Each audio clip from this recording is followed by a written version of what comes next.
Have you previously played King's Quest V? Warning, this cartoon contains material that may be necessary for information or clues to complete this game. Please be sure to check your inventory if you decide to skip.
My castle?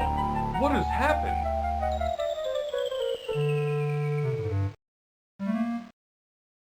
Ooh, I can tell you what happened. What?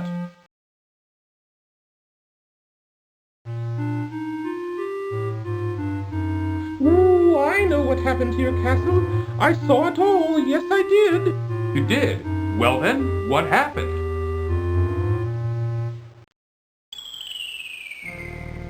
Ooh, it was the powerful and evil wizard Mordack who did it.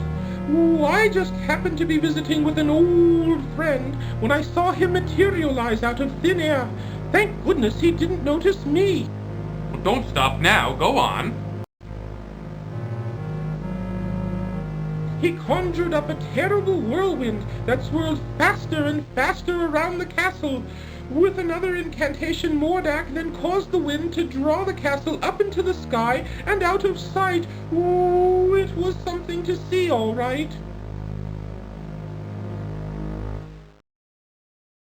Why would this wizard, Mordack, want my castle? What could he have against me and my family?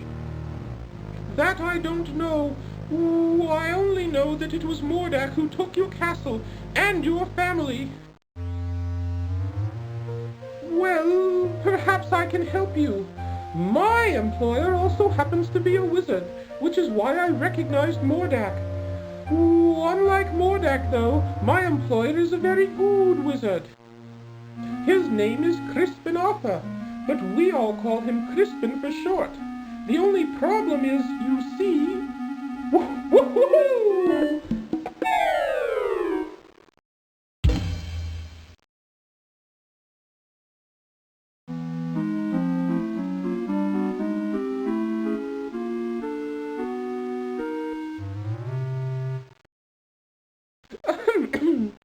Anyway, where was I? Oh, yes. The only problem is that Crispin is getting on in years and tends to be a bit forgetful. I don't know. This doesn't sound as if it would work. Oh, sure it would. Crispin is a very qualified wizard, one of the best. He just gets a little forgetful now and again, that's all. Now, where is it?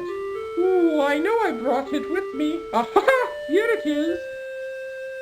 What is that? Well, it is my opinion that you don't stand a chance against the likes of Mordack. Oh, excuse me for saying, Your Majesty, but you don't have a choice. You must come with me. I'm sure Crispin can help you.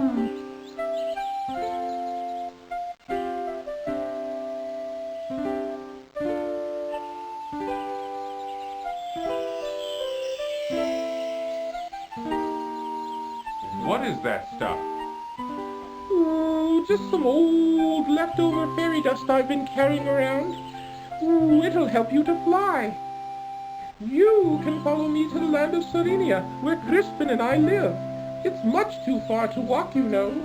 Ooh, I think the fairy dust is still good.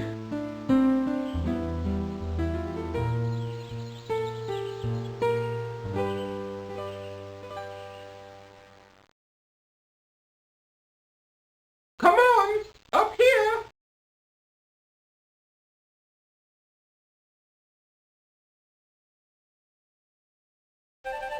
Follow me!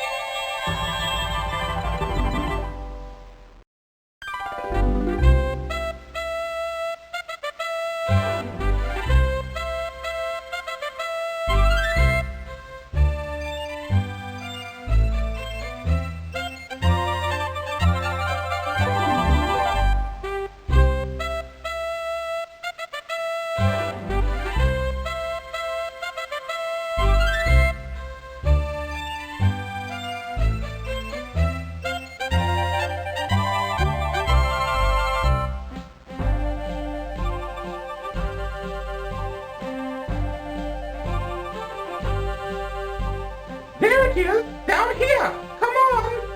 Okay, here I come.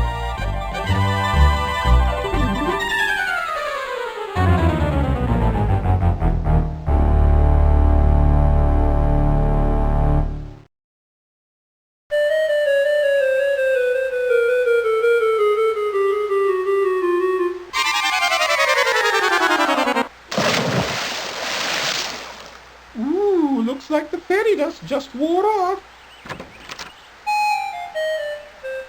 Cedric? Where have you been? I've been calling for you.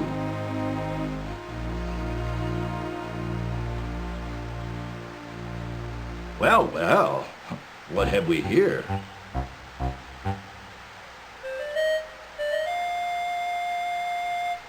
A bit clumsy, are you? Well, come on in the house and dry off.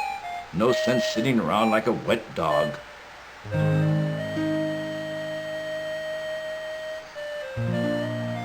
Cedric, go into the house and pour each of us a nice hot cup of tea. Ooh, aye, aye, Crispin.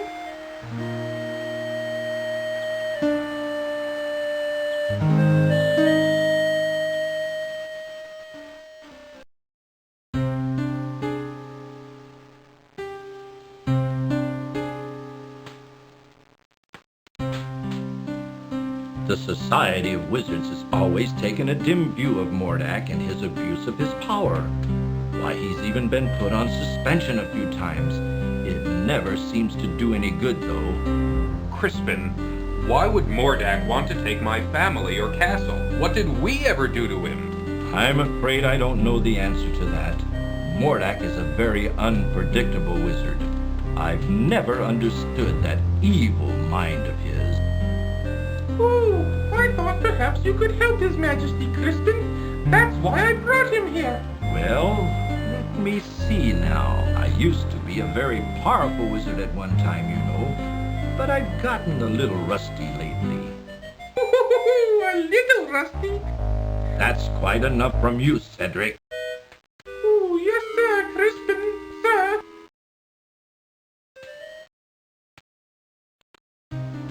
I don't know what I have that would be of much use to you. Most of my wizard stuff is pretty old and worn out.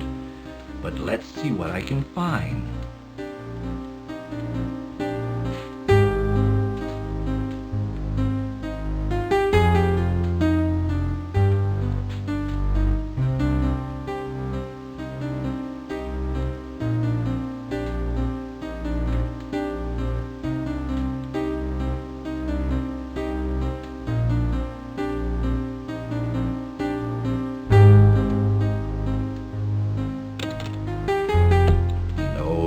That won't do.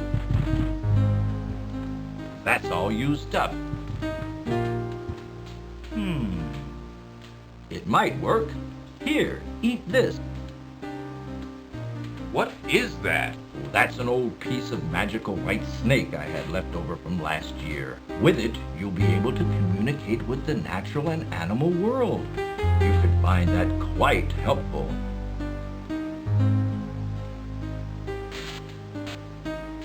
Here's my old wand. I don't even know if it works anymore. Most of its power may be gone. You should know that wands are like pets. They've got to get to know you before they'll work for you. Just treat it with care and respect, and hopefully it will do something for you. You'd better get going, my boy. No telling what that confounded Mordack could be up to. You go with him, Cedric. Show him the way. Oh, Yes, you. Don't be such a coward. Now go on. You'd better get started. Thank you, sir. I appreciate all you've done for me.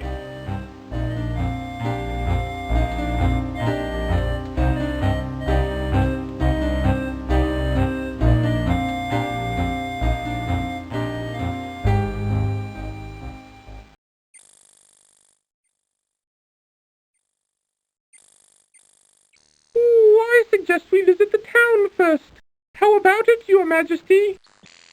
Please don't call me Your Majesty, Cedric. It's much too formal. I'd like it if you'd just call me Graham. I'd be delighted to, Graham.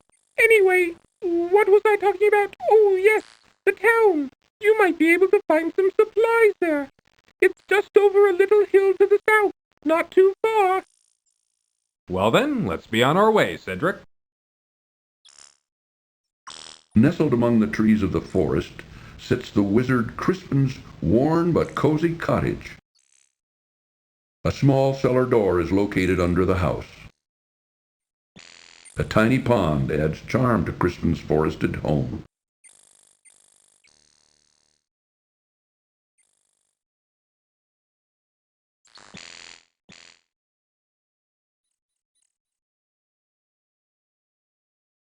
Graham, watch out! A poisonous snake!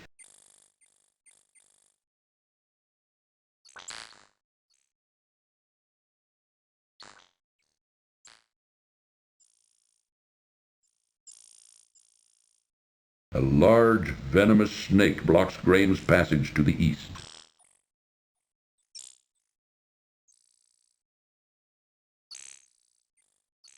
In silence, the large serpent eyes Graham menacingly. See how the path goes to the east up into the mountains? That's the route to Mordack Castle. A worn dirt path wanders through a thick wood, alive with the sounds of many creatures. Between the trees, to the east, Graham can see the outline of a great mountain range.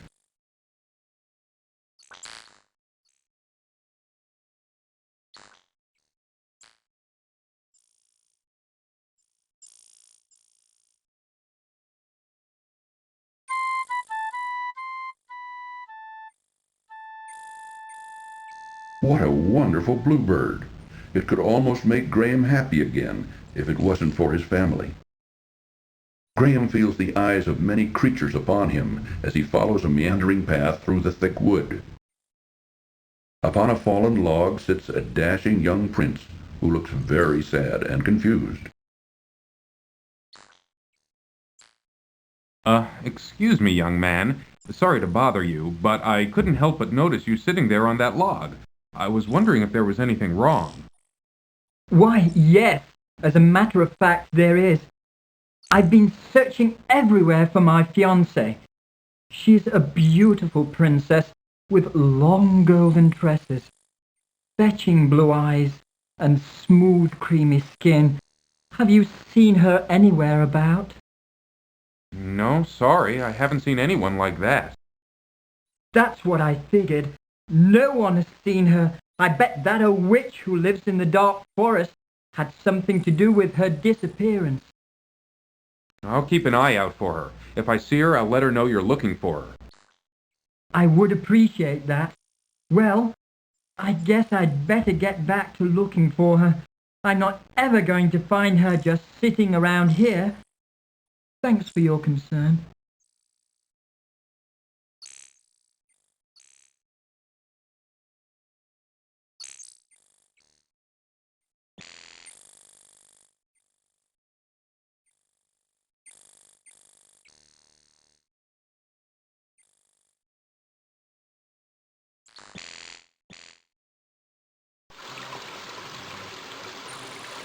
The quaint little town of Serenia nestles at the base of a great snow-capped mountain range which rises sharply to the east. A small tributary of the larger river powers an old water wheel as it flows through the town. Woo! If you follow this road along the river, you'll come to the town bakehouse. You might find something delicious. I mean, useful there.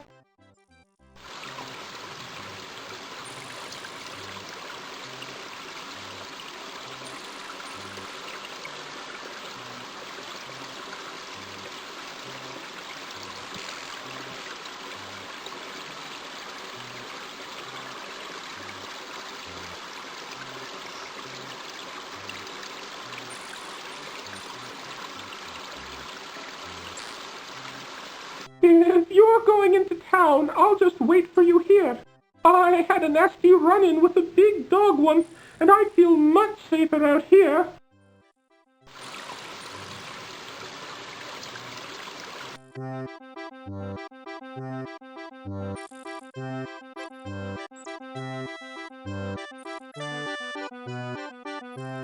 How do you do? How do you do? Good day. Quaint houses and little shops line the town's main cobblestone street. While blocking an alleyway, a frustrated man fixes a broken wheel on his wagon.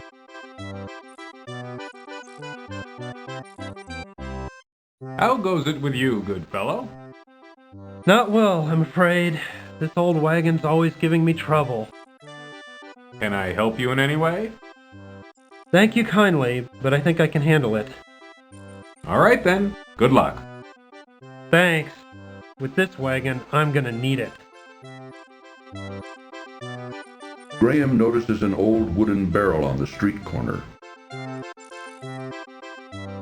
Inside the barrel, Graham sees an old rotting fish.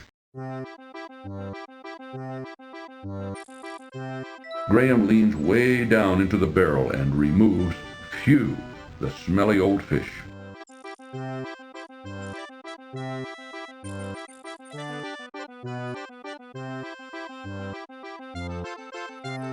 Quaint houses and little...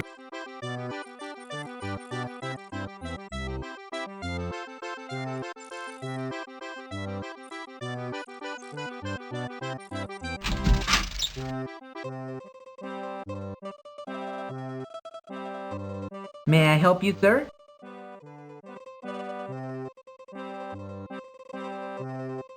The busy tailor shop bustles with activity as Graham looks around with interest at all the tailor's wares. An employee of the tailor, a friendly, good-looking young man, caters hopelessly to a disagreeable customer in the one dressing room. Here, let me help you with that. Oh, that cloak fits you perfectly. It just looks wonderful on you. Let me tell you, it will certainly keep you toasty warm during the coming winter. Let me know if you wish to buy it. I don't like this at all. I'm interested in buying something here. Ah, let me show you some things. A fine piece of cloth. With this material, I could make you beautiful shirts. There isn't a more beautiful piece of fabric to be found anywhere. With this, I could make you the finest trousers you've ever had. Well, what do you think? Well, right now I'm just looking. Thanks anyway. Sure. Whatever you say, I'm just here to help.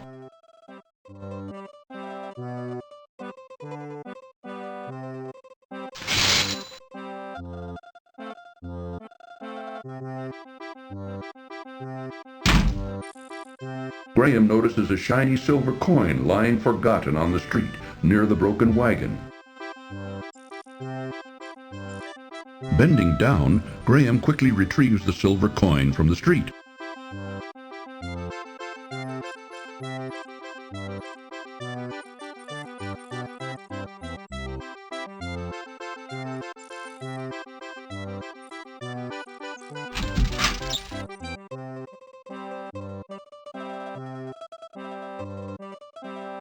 Come on in, look around. Let me know if you're interested in anything. The shipment of carving wood hasn't come in yet. What should we do? If it's not in by tomorrow, I'll send you to the sawmill. Okay, Papa? A pretty little girl, who must be the toymaker's granddaughter, plays with a doll while grandfather looks on. Grandpa, Yeah, my darling? can I keep this doll? I really like her. Now, Katrina, you know these toys are for sale for other kinder. All right, Grandpapa. I'll take care of her.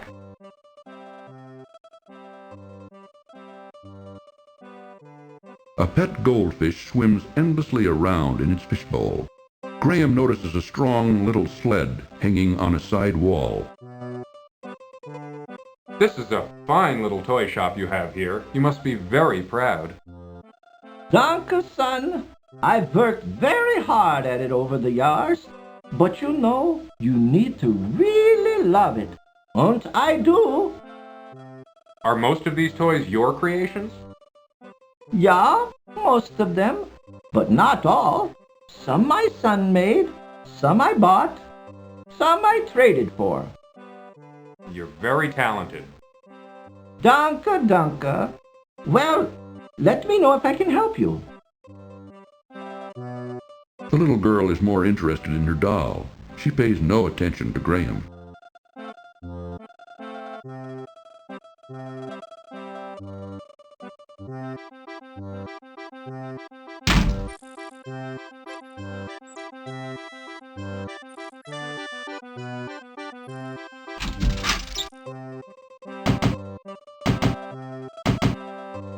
Take a look around if you want, but we don't have any shoes to sell you right now.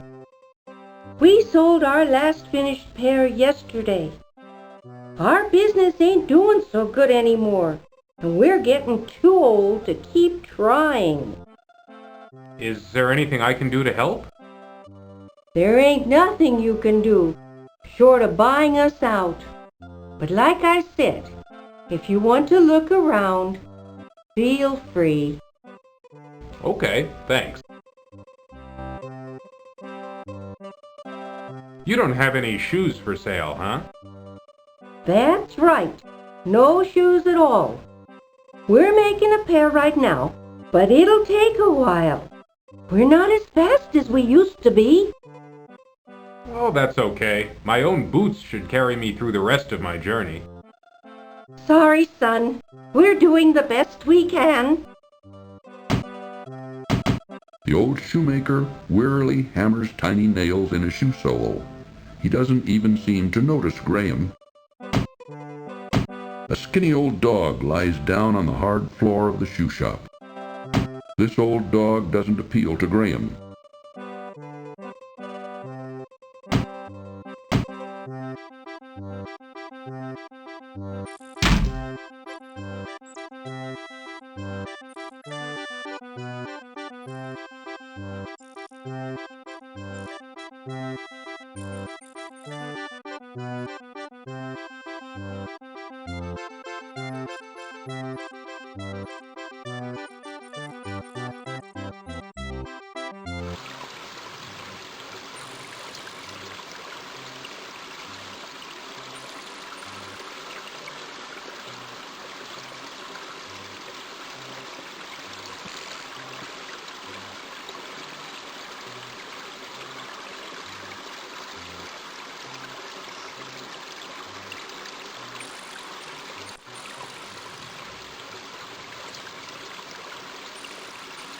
The cold river courses swiftly by the town bakehouse.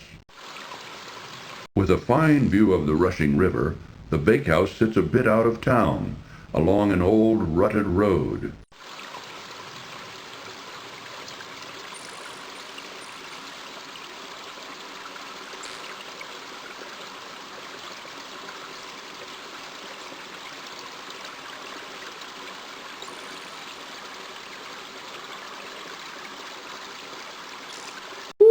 I'll wait for you here, Graham.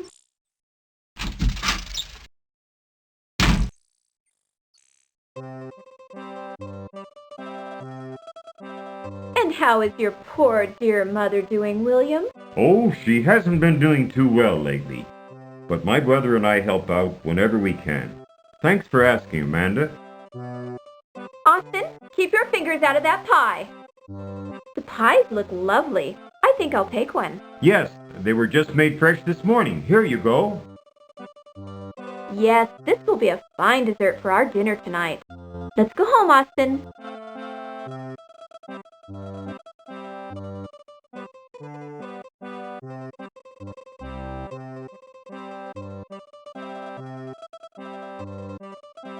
Here's the last of the pies. Welcome to our bakehouse, traveler. Of course, all of our wares are wonderful, but today we've got a special on custard pies. Just 1 silver coin each, but take your time. Let me know when you're ready. The Baker brothers seem to have a pet, a large mangy cat. The wonderful smells of the bakehouse set Graham's stomach to rumbling and his mouth to watering. Graham can see the bakehouse kitchen through the partially open Dutch door. In the kitchen of the bakehouse, Graham can see another big burly man doing the day's baking. Everything looks so delicious, it's hard to decide what to buy. Everybody has that problem, but what a problem to have. Those custard pies look most delicious. Yes, they're made from a recipe handed down from our dear Mama and her Mama before her. It's still hard to decide, though. Well, take your time, there's no hurry.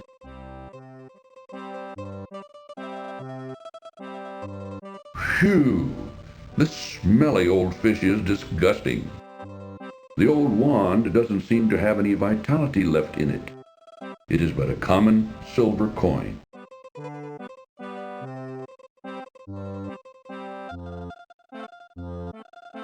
Sir, I would like to purchase one of your custard pies. These pies cost 1 silver coin each. I've got it right here. Here you go. I hope you enjoy your custard pie. Oh, I'm sure I will. The cat doesn't look very friendly at all.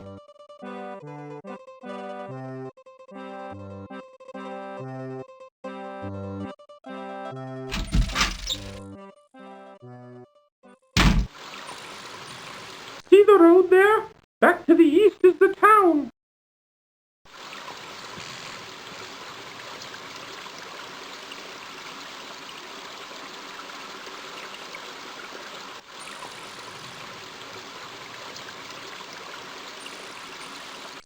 The brisk river rushes swiftly by the quaint country inn. Just off a rutted dirt road, a country inn overlooks the picturesque rushing river.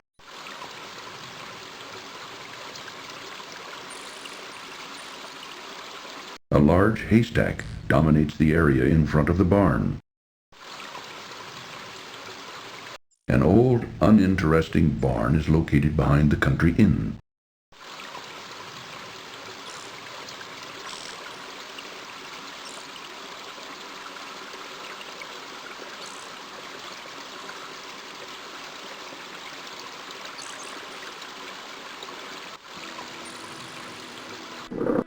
Watch out for the bear, Graham. The swift river turns sharply to the south here. A swarm of bees buzz around a hole in a rotted old tree. A large bear seems to be very interested in the honey inside the old tree.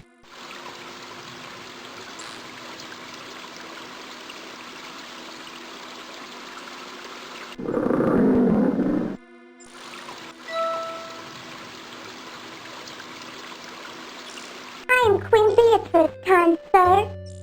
I wish to thank you ever so much for saving our hive from the claws of that horrible bear. In return, I offer you a luscious honeycomb from our hive. Please feel free to retrieve one. I promise my bees won't harm you. It may come in handy on your travels.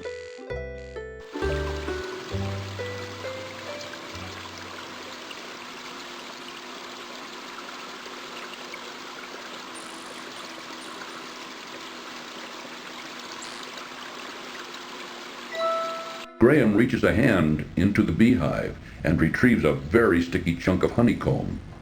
Wrapping it in a protective piece of cloth, he then pockets it. Graham notices a large stick lying on the ground near the old tree. Graham bends down and picks up the large stick from the ground.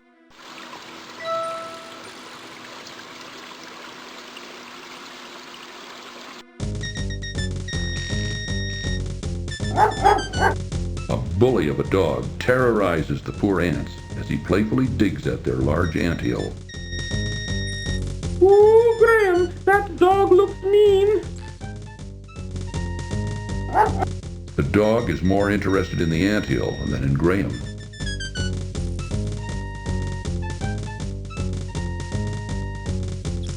It appears to be an average stick of wood.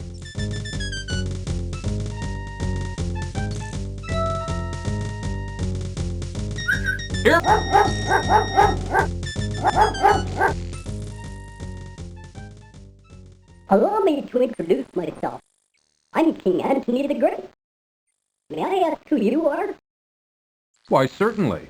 I'm King Graham of Daventry, and this is my friend Cedric. We're seeking a way to cross the great mountains to the ocean on the other side. That is a very perilous undertaking. I wish you would reconsider. But if you shall not, in return for rescuing our home from that flea-bitten cur, I wish to offer you our help, if perchance you may ever need it. Thank you very much, King Antony. Cedric and I appreciate your kind offer. We look forward to meeting you again.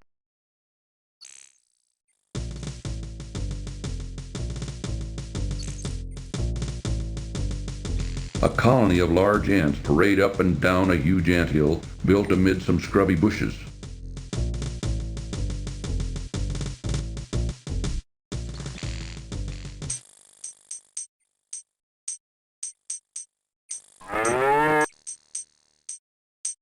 Cedric is too busy looking around and doesn't seem to be paying any attention to Graham at the moment.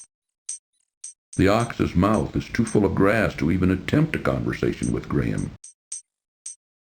A gypsy wagon is encamped here at the edge of the woods.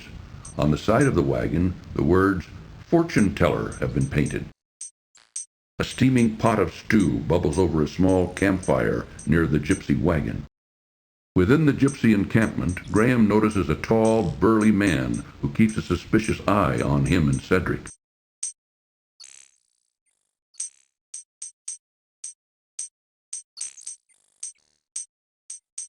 It will cost you 1 gold coin to see Madamushka.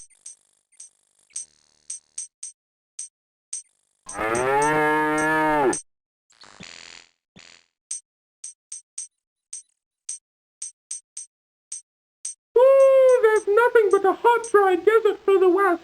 Most people avoid it because there are bandits out there. Ooh, if you insist on going, I'll wait for you here.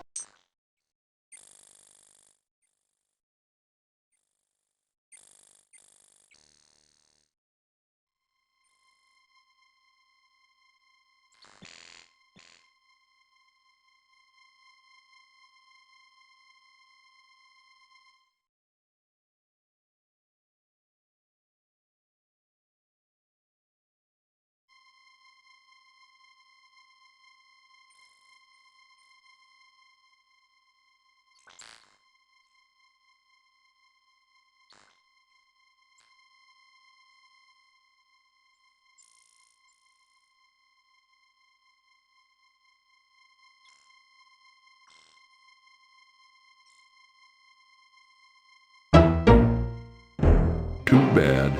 Even the sting of such a small creature can prove deadly.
The hot sun and choking sands are taking their toll on Graham. He must drink, and soon.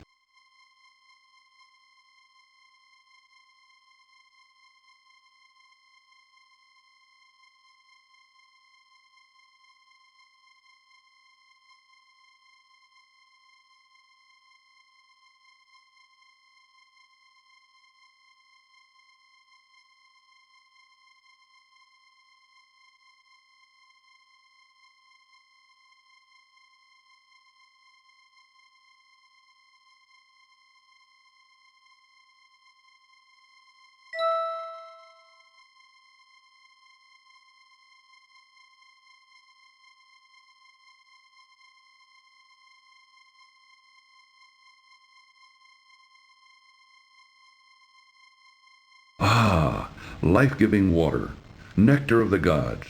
Graham can now feel strength and renewal flowing through him. From across the desert sands, Graham can hear the sound of approaching hoofbeats.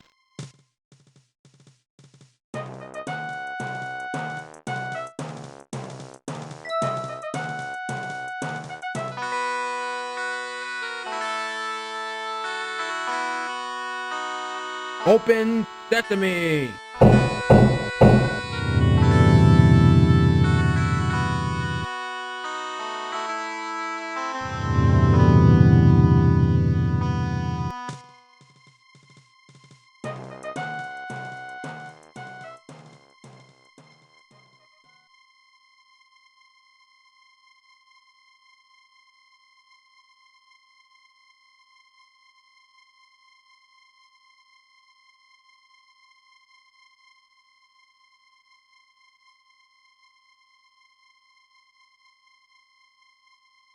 Rocky cliffs rise high above Graham's head. Looking to the south, the desert seems to extend forever.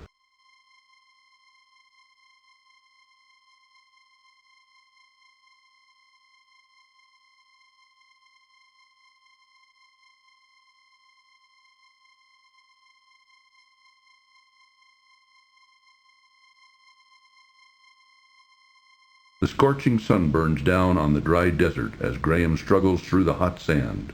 He looks around, but all he can see is more desert.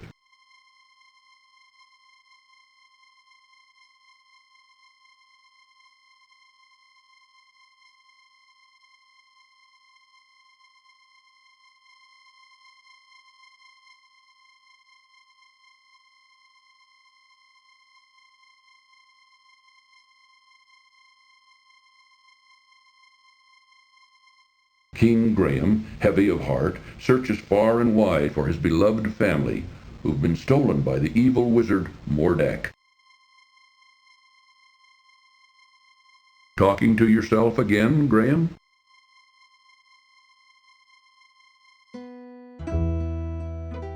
A small oasis.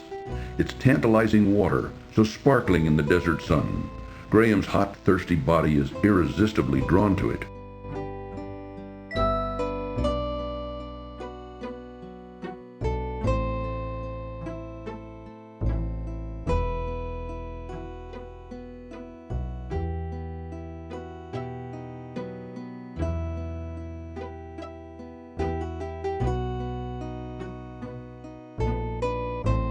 Ah, life-giving water, nectar of the gods. Graham can now feel strength and renewal flowing through him.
With disgust, Graham looks at a drunken bandit lying face down in the desert sand, completely passed out.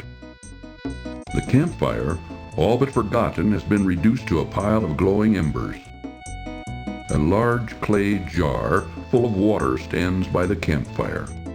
Overhearing loud music and drunken laughter from within the larger tent, Graham guesses the bandits must be celebrating their latest plunder. A lone camel waits near the large tent, while its owner celebrates inside.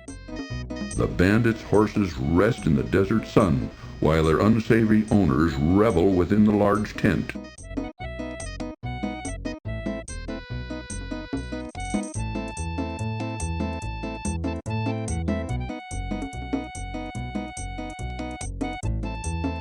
Ah, life-giving water, nectar of the gods. Graham can now feel strength and renewal flowing through him.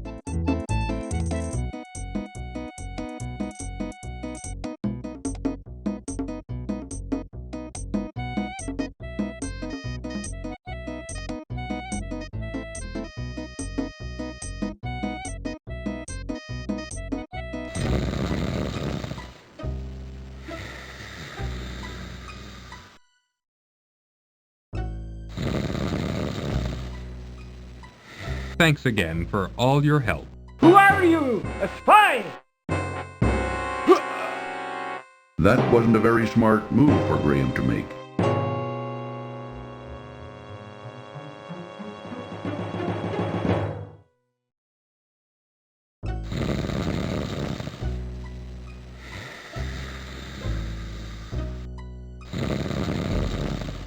Taking care to be very quiet, Graham reaches out and takes the staff into his possession.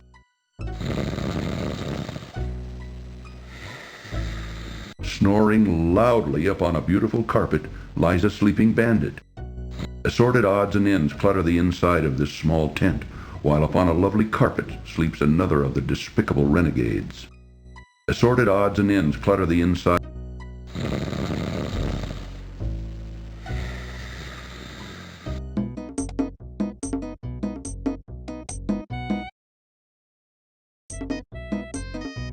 The bandits would notice if the camel was disturbed.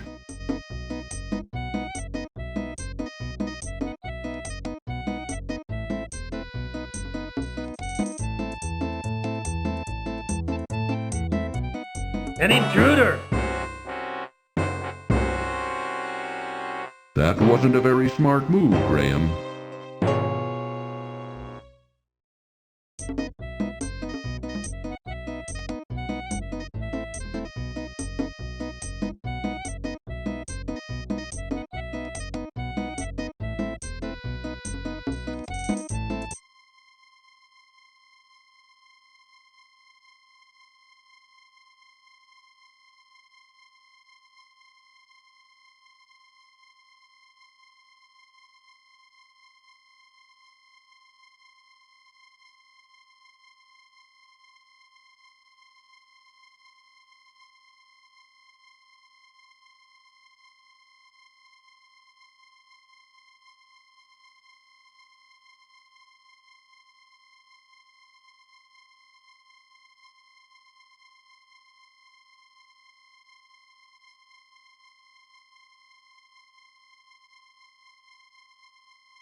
A small oasis. Its tantalizing water, so sparkling in the desert sun. Graham's hot, thirsty body is irresistibly drawn to it.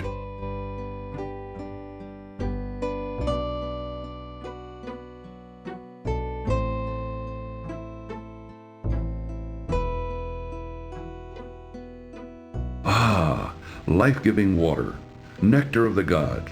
Graham can now feel strength and renewal flowing through him.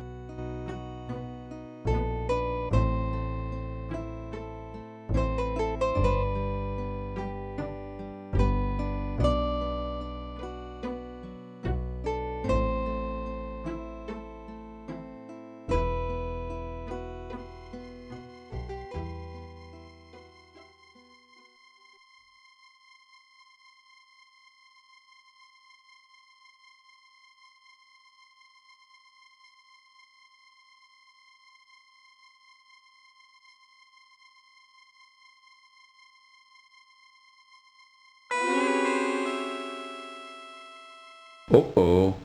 A picked clean and sun-bleached skeleton lies in the sand of the hot, dry desert. What happened? Who can say? But it makes Graham uneasy nevertheless. An old shoe lies forgotten near the poor skeleton.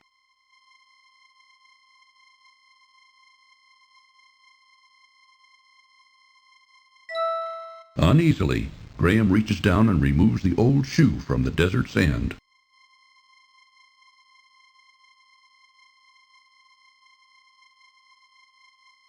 Uh-oh, uh-oh, uh-oh, uh-oh, uh-oh, uh-oh.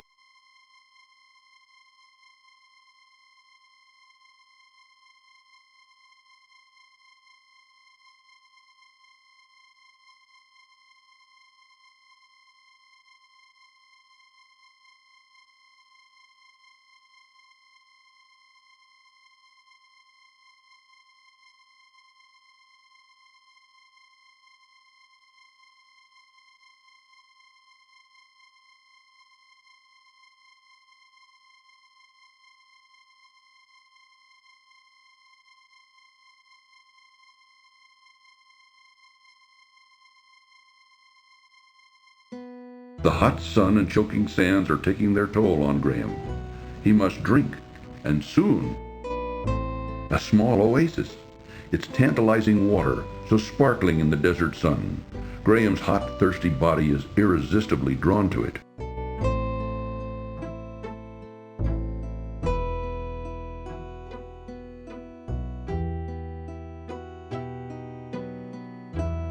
Ah, life-giving water. Nectar of the gods. Graham can now feel strength and renewal flowing through him.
Stone statues of Pegasus seem to guard the old, crumbling temple. Carved into the rocky cliffs, an ancient temple towers above Graham as he surveys its ornate columns and friezes. Looming majestically before him, the massive temple door beckons tantalizingly to Graham.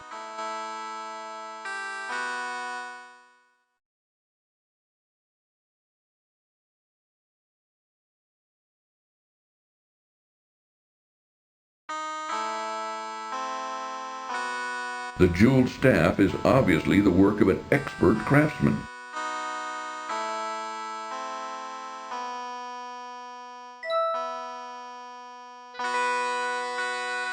Open sesame! Oh no! The staff broke. Oh my! Look at all this treasure!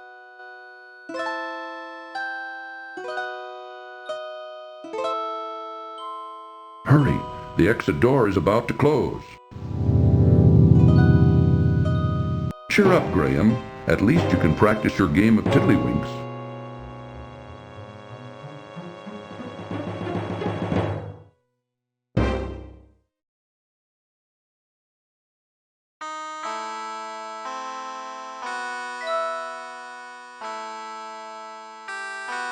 Open sesame! Oh no! The staff broke.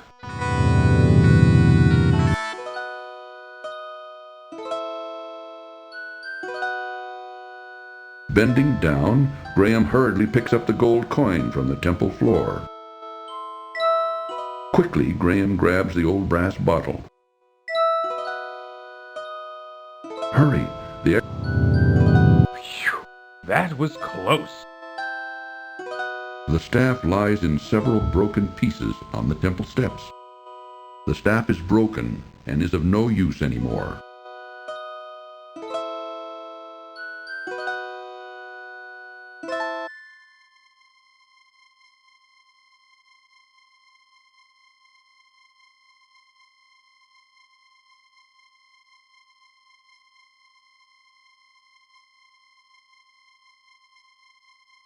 Ah, life-giving water, nectar of the gods. Graham can now feel strength and renewal flowing through him.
The hot sun and choking sands are taking their toll on Graham. He must drink, and soon.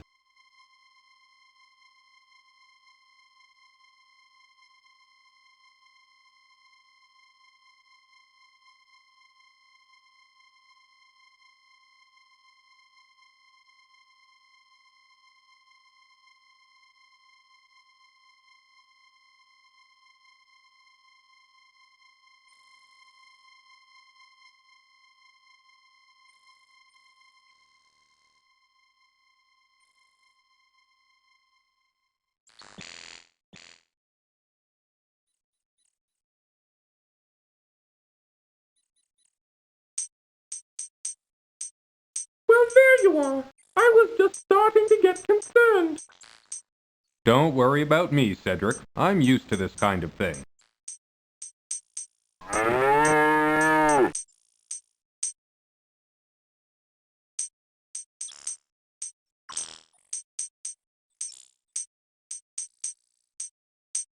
It will cost you 1 gold coin to see Madamushka.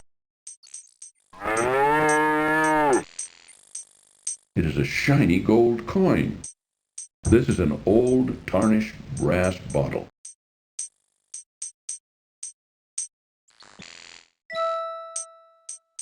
You may see Madamushka now. Warning. This cartoon contains material that may be necessary for information or clues to complete this game. Please be sure to check your inventory if you decide to skip. So, you are here to see Marimushka, no? Well, come closer. Sit down. I will tell you your fortune. Already I can tell that you are on a quest of great urgency. We will see what we can find out for you. Look, Ingram. Look into the crystal ball. Look, Mananan, look what I have for you. Take a good look at what you did to my brother, Alexander. Because of you, he's doomed to spend the rest of his days as a cat, and there's nothing I can do about it. But you can do something about it. Since you're the one that did this to him, you're the only one who can turn him back again. Back to the wizard Manannan. Alexander! I don't know how, Mordack. I'm not a wizard. I just happened to stumble across some magic spells and accidentally turned your brother into a cat. I didn't mean it. Please believe me, Mordack. I don't know how to turn him back into a wizard. You're holding out on me, little man. You're taking advantage of my good nature, but not for long. If I don't get a change of tune from you soon, I'll feed your family to the cat, starting with your dear mother. Remember what I said. I'll only give you a little more time to decide before your family becomes cat food. That is all. But I see that your mission is very dangerous indeed. I will give you something to help you. Here, wear this. It is a magic amulet. It will protect you against all but the most powerful magic. Good luck, King Graham. Be careful. That Mordack is a bad one. Thank you, Madam Mushka.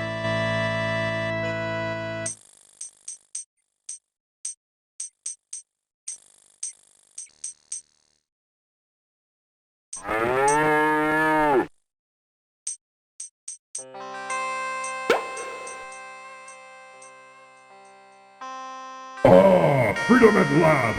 Now you spend the next 500 years in a bottle.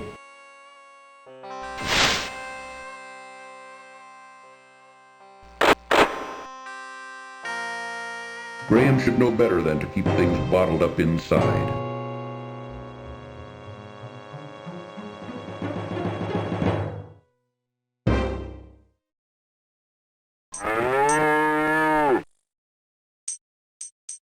Madam Mushka is tired. No more for today.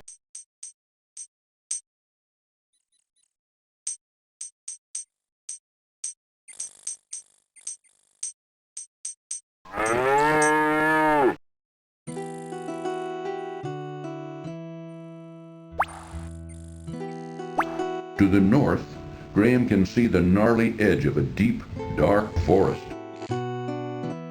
A graceful weeping willow tree grows beside a small pond created from her tears. In her branch-like arms she clutches a beautiful harp as a child would a cherished toy.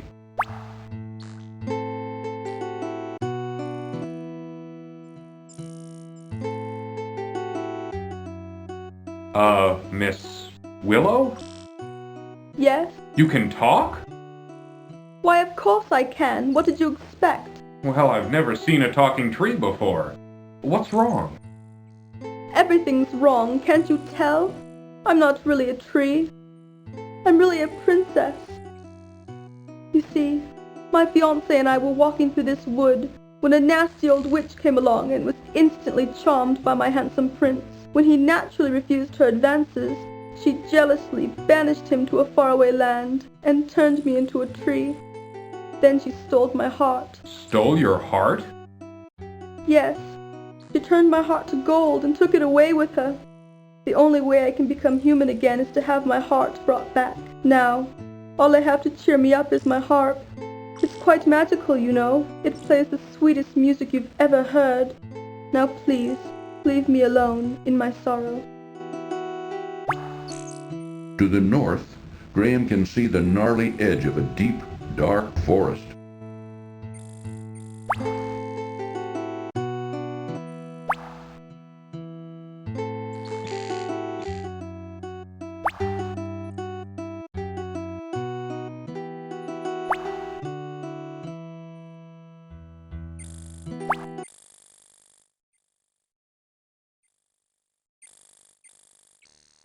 The sign seems self-explanatory enough. Enter at your own risk. An old hollow log lies in a small clearing before the gloomy forest. The old log doesn't look interesting enough to bother with. Back to the east is Crispin's house.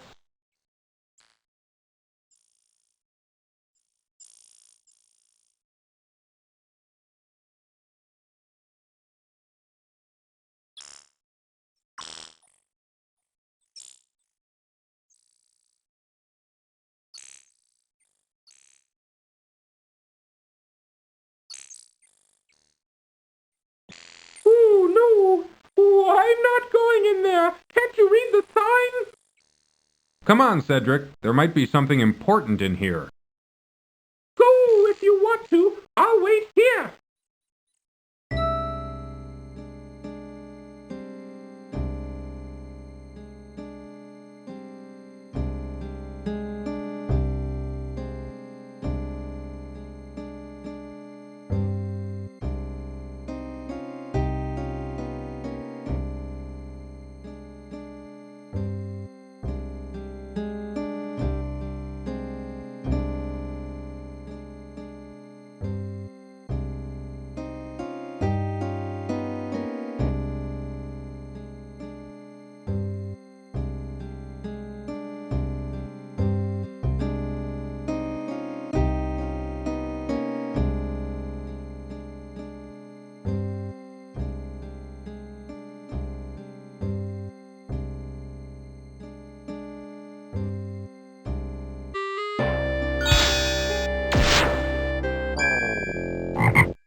That old witch caught Graham totally off guard.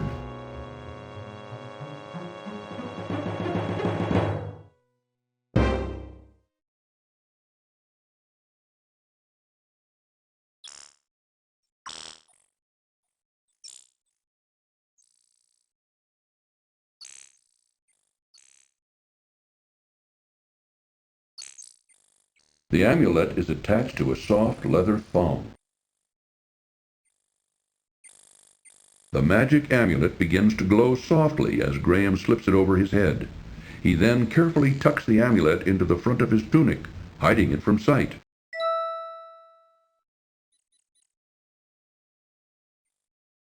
Oh, no. Oh, I'm not going in there. Can't you read the sign? Come on, Cedric. There might be something important in here. Go if you want to. I'll wait here. And snarling roots, creeping vines, decaying logs, twisted, gnarled trees. The close feeling of the gloomy forest quickly overwhelms Graham. It seems to Graham that there is an unusually large number of toads in this forest.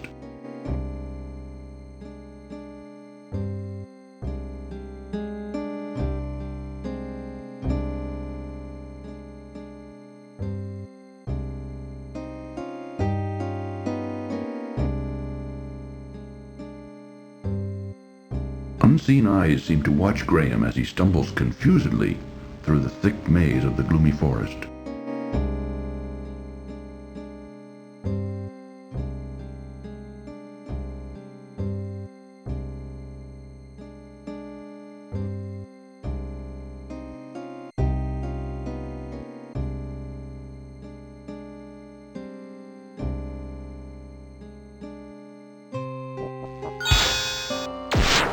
To Graham's great relief, it appears that the witch's magic has been stopped by the amulet he is wearing, just as Madame Mushka said it would.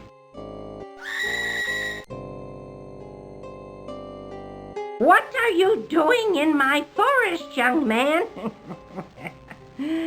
Don't you know you're trespassing?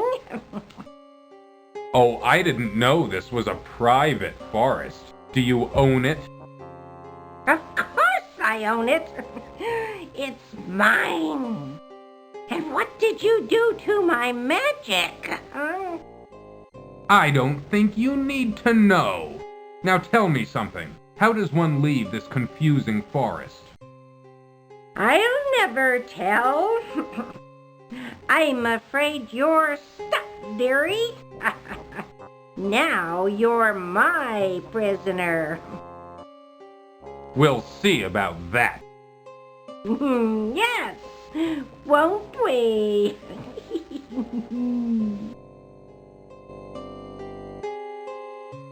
Strange plants and animals inhabit this dark and dreary place, while thin rays of sunlight barely break the surface of the forest's thick foliage. Of all the ugly hags Graham has seen in his life, this is by far the ugliest.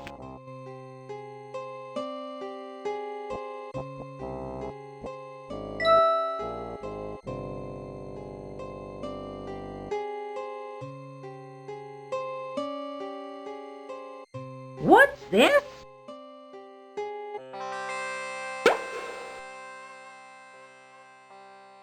Ah, freedom at last! Now you spend the next 500 years in a bottle.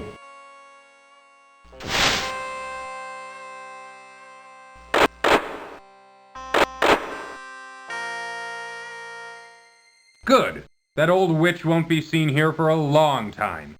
But now, how to get out of this dreadful forest? Strange plants and animals inhabit this dark and dreary place, while thin rays of strange plants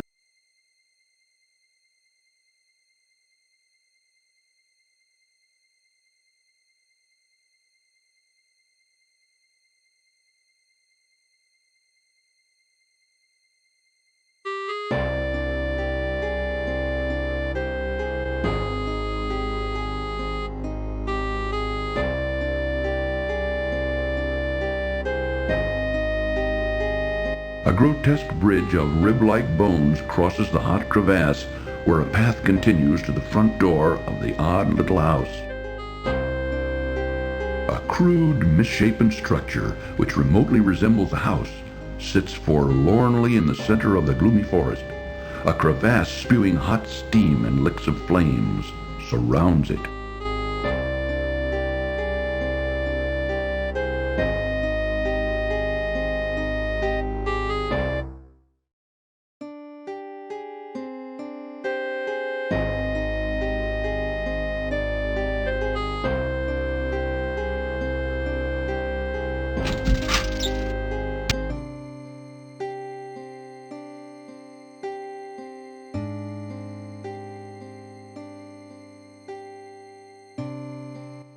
The old witch's house has been crudely fashioned from an old tree trunk and salvaged stone. Being cold and creepy, Graham finds he would just as soon hurry up and leave. An interesting incense burner hangs from a protruding tree branch. Occasionally, from within it, a tiny glint winks. Tucked under a large crack in the wall, which seems to serve as a window, Graham sees an interesting wooden trunk. Graham spies a small drawer built into the trunk of a tree, which pokes awkwardly through the wall of the house. A small leather pouch is tucked away in the drawer. Graham reaches the drawer and removes the leather pouch. What's this? Why, it's a little key. A small, intricate spinning wheel is put away in the trunk. Reaching a hand into the trunk, Graham retrieves the small spinning wheel.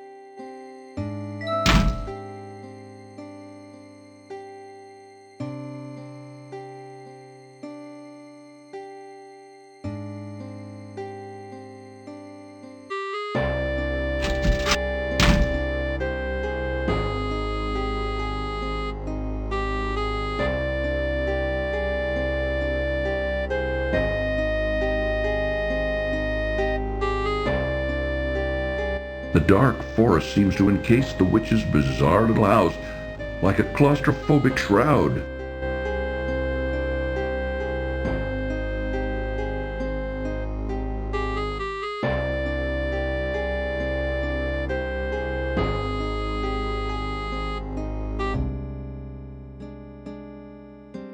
A small door built into the trunk of a large twisted tree catches Graham's attention.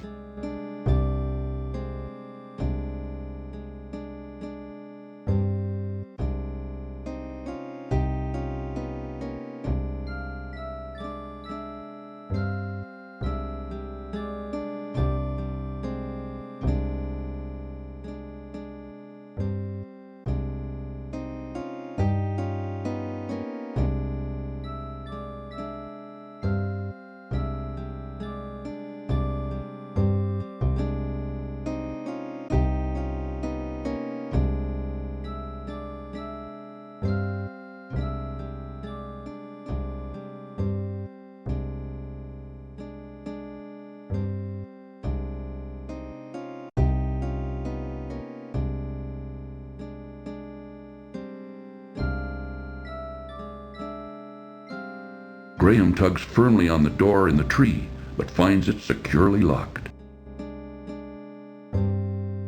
It is a tiny brass key. Graham finds that the little key fits perfectly in this lock. Graham is charmed to find a little golden heart inside the door of the twisted old tree. Reaching into the little door of the tree, Graham extracts the little golden heart.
Strange plants and animals inhabit this dark and dreary place, while thin rays of sunlight barely break the surface of the forest's thick foliage. The small leather pouch is drawn tightly closed. The small heart is made of pure gold. The worn old shoe is cracked and dry from the desert sun. This appears to be a small, intricately constructed spinning wheel. Upon opening the leather pouch, Graham discovers 3 sparkling emeralds.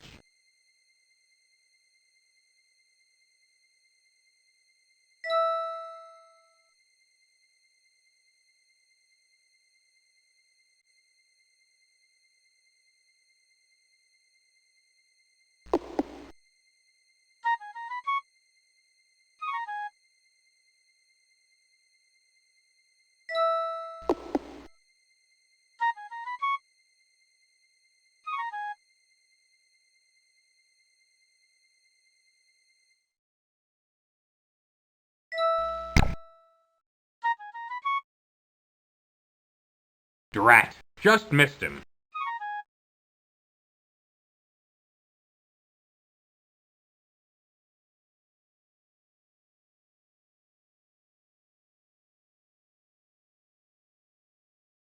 Hello? Who's there? I say, who's there? Please help me. Please? Oh, never mind.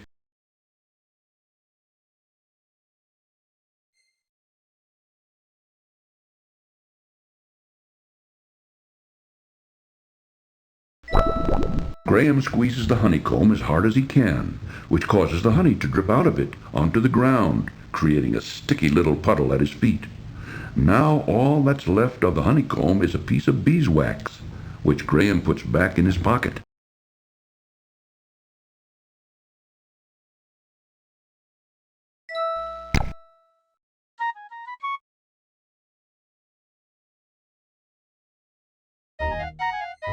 Please, let me go.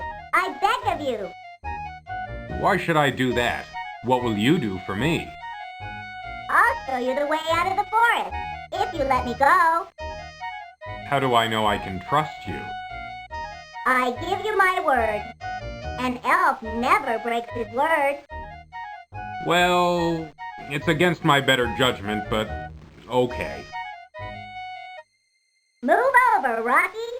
You're in our way. Sorry.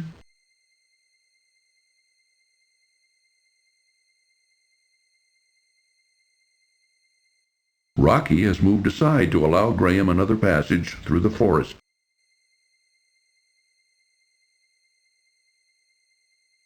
A sticky puddle of honey lies on the ground. Follow me! In here! Graham has entered a secluded clearing in a quieter, more pleasant area of the dark forest.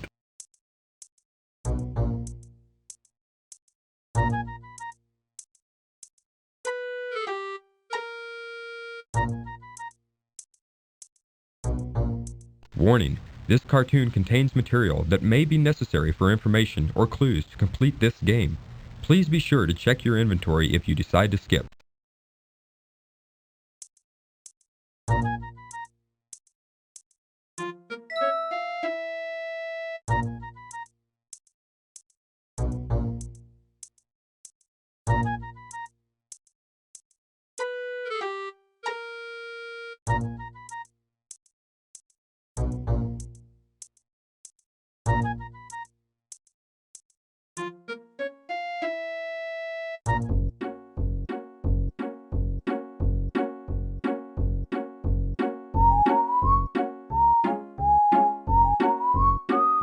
Hey! Over here! I've got something for you!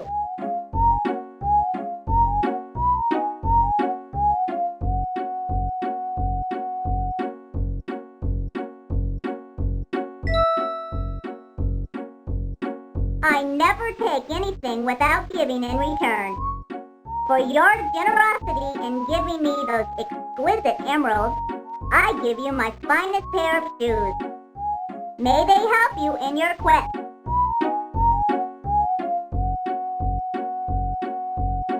Follow that passage over there. It's the way out of the dark forest. Thank you very much for all your help. I'm sure I'll be able to find a use for these fine shoes.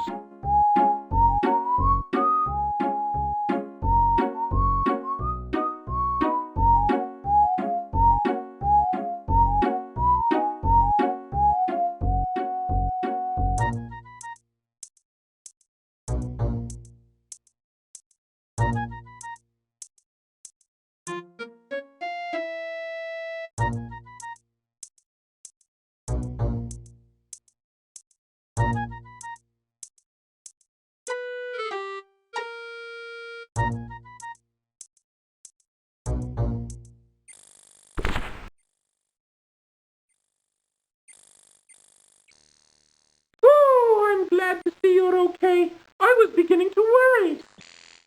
You were right not to want to venture in that dark forest, Cedric. I thought I'd never get out of there alive.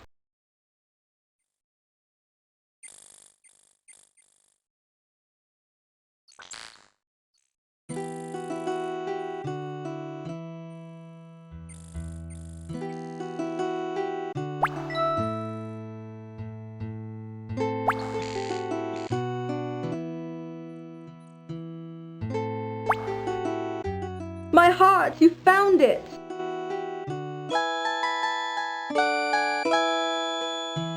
I don't need this old thing anymore. Look at me, I'm a princess again. Herbert! Alicia.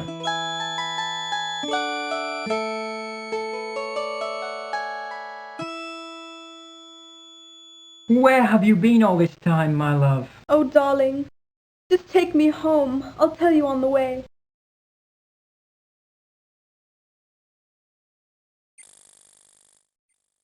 A beautiful harp lies on the ground near the small pond.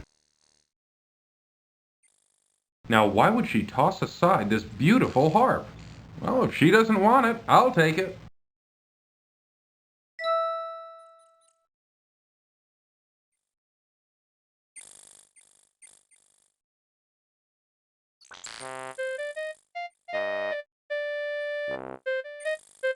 An old grandfather gnome sits contentedly on an old stump and smokes a large pipe while watching his grandson at play.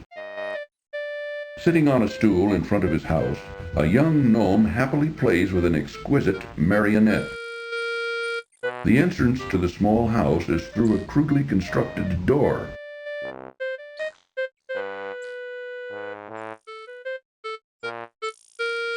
Excuse me, sir. Oh, I'm terribly sorry to bother you. I was just noticing your son's marionette. It's very interesting. Where did you get it? It's grandson, not son, and I made it for him. Why do you care? I just wanted to comment on its artistry. It's very well done. I don't suppose it could be bought. If it could, the price would be very steep. I reckon you couldn't afford it. Now, leave me and my grandson be.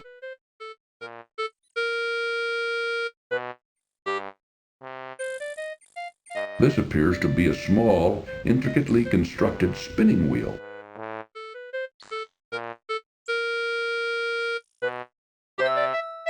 Where did you get this? I thought I had lost it. Oh, is it yours? I found it in the old witch's house in the dark forest. So that's where it got to. The old hag took it, eh? You know, this ain't an ordinary spinning wheel. It's not? What's so special about it? Why, this spinning wheel can spin straw into gold, that's what. Except you gotta know who to use it.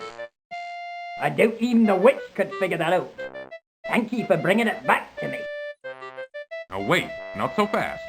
How about that marionette?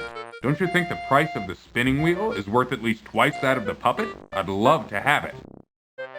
Yeah, I guess so. Boy, give that marionette to the man here. I'll make you a new one. Come on, boys. Let's gather up some wood for a new puppet.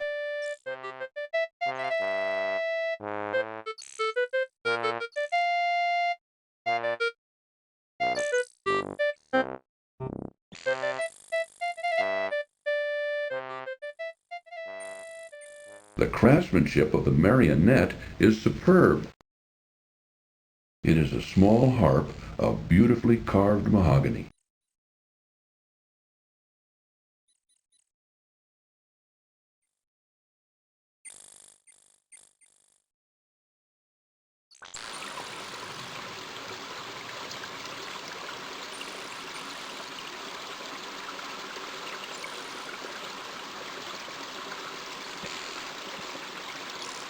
Graham watches with surprise as a contingent of ants marches into the haystack and begins to swarm through it.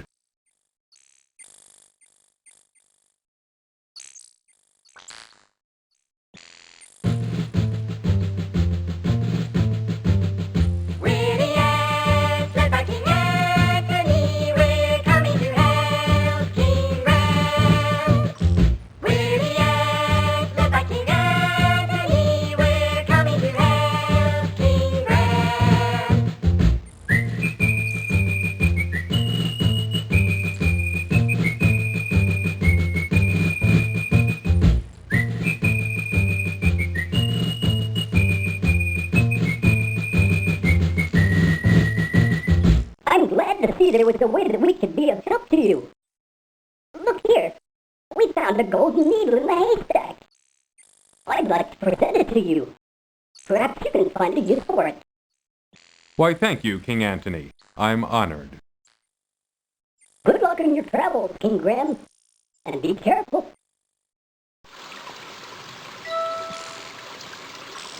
Back down the road to the east, you will run into the bakehouse.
Suddenly, Frantic squeakings alert Graham to a mangy cat chasing a terrified rat.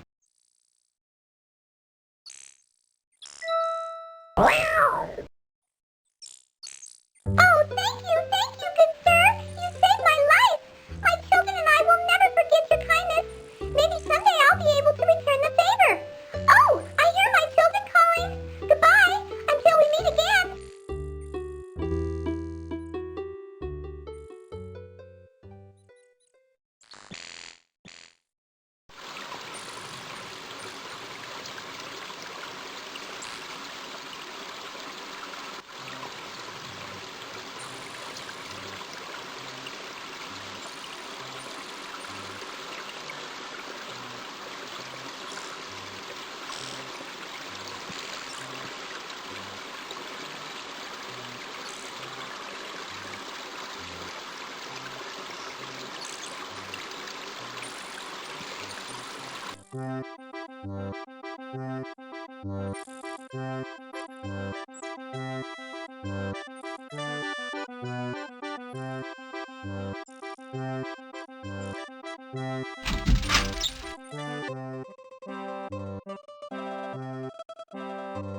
May I help you, sir?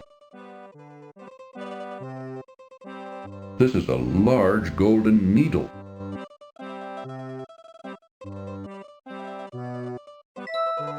My golden needle! Wherever did you find it? It was in a haystack by the country inn. By the inn?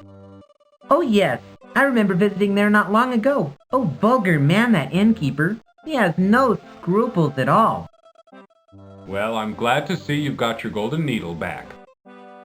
I wonder, could you possibly see fit to give me that wonderful cloak in exchange for it? The cloak? Well, why not? It's yours. For the price of a golden needle. Thank you, kind sir. I'm sure it will help me on my travel. I'm sure it will. Good luck. Au revoir.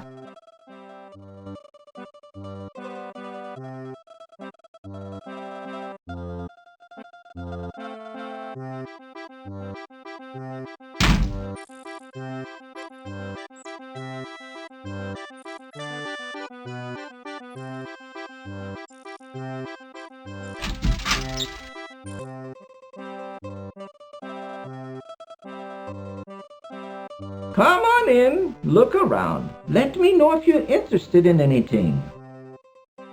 Papa, where did you put those new doll clothes Mama made? Look in the trunk upstairs.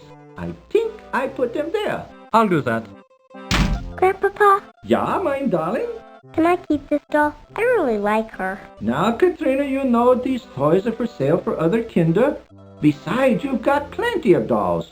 You can play with her, but just be careful. All right, Grandpapa. I'll take care of her. Graham notices a strong little sled hanging on a side wall. That's a fine sled, isn't it? Any child would love to have it. Yes, I was just admiring the workmanship. Danke. If you'd like to buy it, let me know.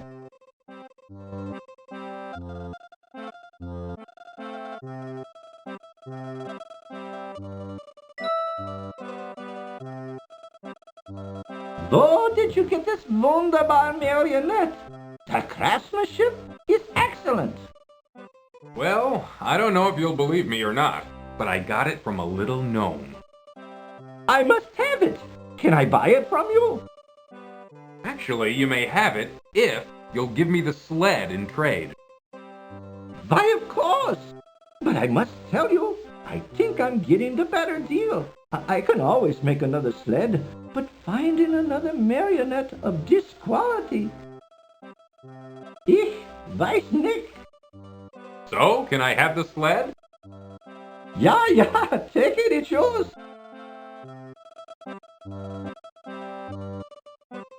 Thank you very much. I think I'll find this sled very useful. Well, you enjoy it, and danke for the marionette.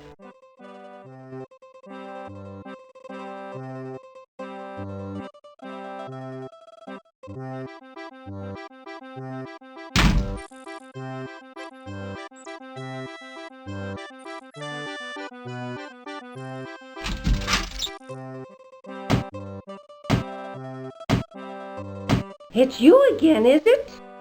We still don't have any shoes for sale. This is the finest pair of shoes Graham has ever seen, although a bit small for his feet. This fine cloak is thick and warm. This is a small, well-crafted sled. What have we here? Mama, take those shoes from the young man. Let me see them. These are the finest pair of shoes I've ever seen. The leather is soft and pliable, yet sturdy. The craftsmanship of these shoes are superb. And Mama, look at the solid gold buckle. Why, I could retire from the sale of these shoes. Then the shoes are yours. I don't think I could find a better use for them. You are a godsend, young man. How can we ever repay you? You don't need to repay me. Just knowing I helped you is enough for me. Well, it ain't much, but it's all I've got to give. Here, take my cobbler's hammer. Perhaps you can find a use for it. Since I'll be retiring, I won't need it anymore. Thanks to you. Why, thank you. A hammer could be very useful on my journey. Take care, young man. We'll never forget this. That's right, son. We'll finally be able to retire in comfort. You'll be in our hearts from now on. Come on, Mama, let's go home. Let's celebrate our good fortune.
Out here. I don't like that place.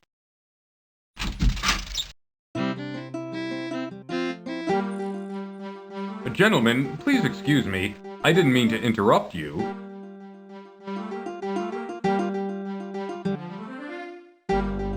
Diana's full, ain't got no more rooms.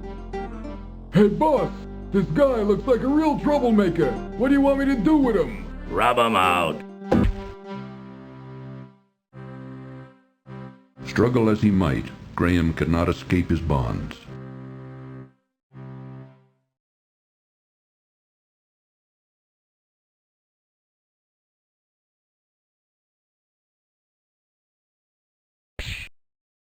I told you I'd repay your kindness when you saved me from that horrible cat. Good luck, friend.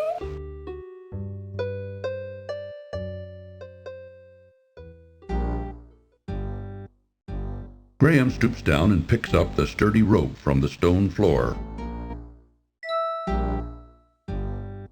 Graham has unfortunately found himself locked in the country inn's dusty, dirty cellar. In one corner of the cellar, Graham notices a large rat hole. Graham has unfortunately found himself locked in the country inn's dusty, dirty cellar. A small set of rickety wooden stairs lead up to the cellar door. A rusty padlock securing the door prevents Graham from leaving the cellar. A cobbler would normally use this small hammer to make shoes. A good strong rope is a handy item to have.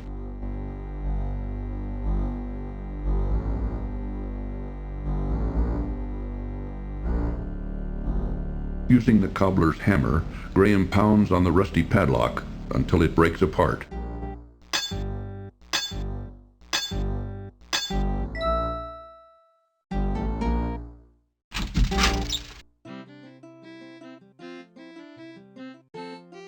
The sound of men talking and laughing loudly floats through the door. In the corner of the room, Graham spies a large kitchen cupboard. Graham looks around the inn's kitchen and finds it rather sparse and untidy. Inside the cupboard, Graham sees a large, juicy leg of lamb. Reaching into the open cupboard, Graham pulls out the savory leg of lamb.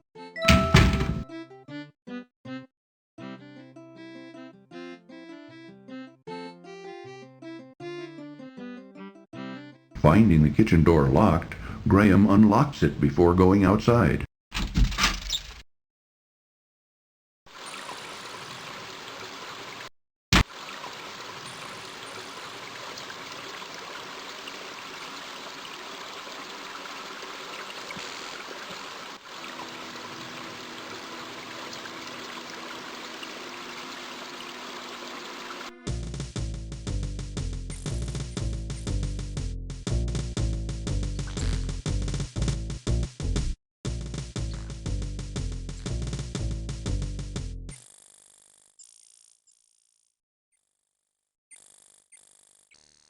Graham notices a grassy clearing at the edge of the woods. A tambourine lies on the ground near the abandoned gypsy encampment.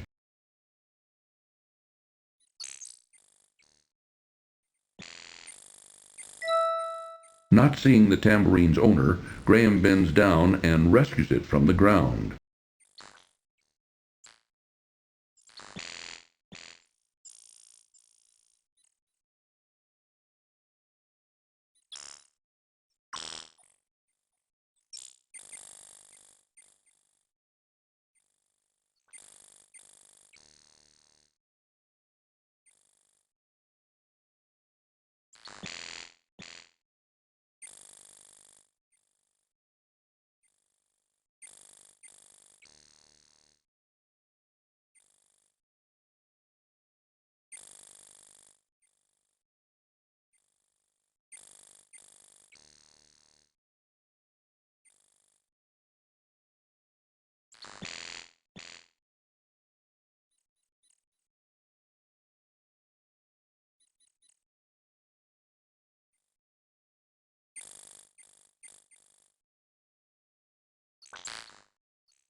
It is a tiny brass key. The custard pie looks delicious. It is a small harp of beautifully carved mahogany. The pouch is empty. Graham carries a softened lump of beeswax. This is a large, mouth-watering leg of lamb. A good strong rope is a handy item to have. A cobbler would normally use this small hammer to make shoes. This fine cloak is thick and warm. The amulet glows softly with a power of its own. The old wand doesn't seem to have any vitality left in it. This is a small, well-crafted sled. It is an ordinary tambourine.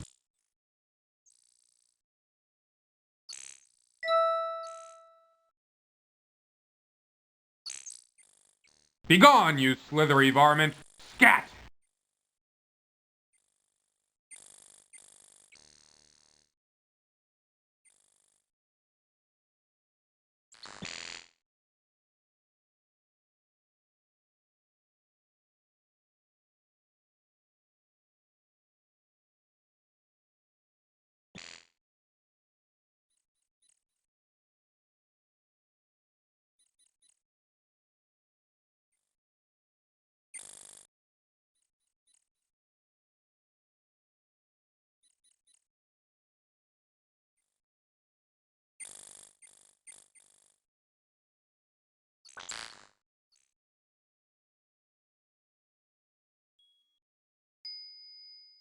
A few hours later, sheer vertical cliffs plummet dizzyingly downward from the edge of the frozen path. Ooh, I've never been here before, but I think this is the way over the mountains.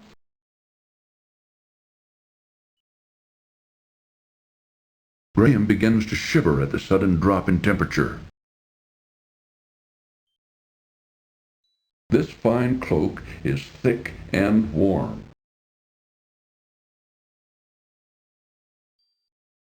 Graham dons his warm cloak for protection against the freezing mountain air.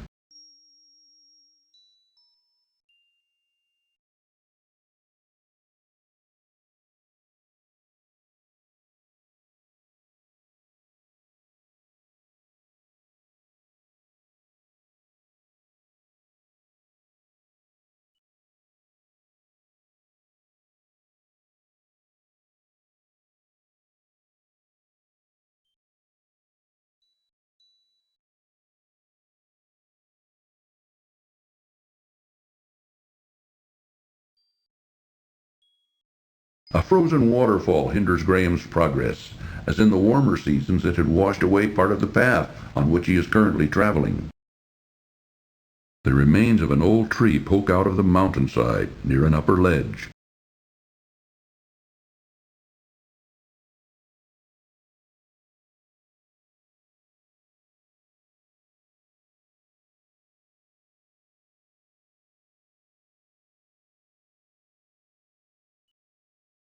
A good strong rope is a handy item to have.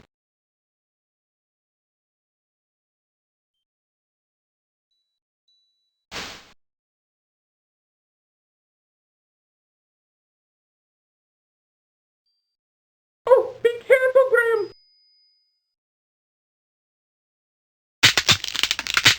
Thanks for playing King's Quest V.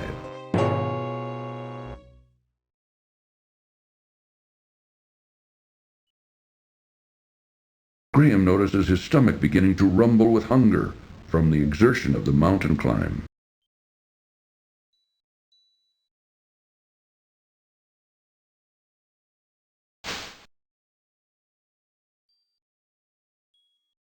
This is a large, mouth-watering leg of lamb. Graham finds the leg of lamb a bit tough, but tasty enough. Filling up quickly, he saves the other half for later. Cedric seems to be quietly contemplating their current situation, and so is not inclined to indulge in conversation right now. Oh, be careful, Graham!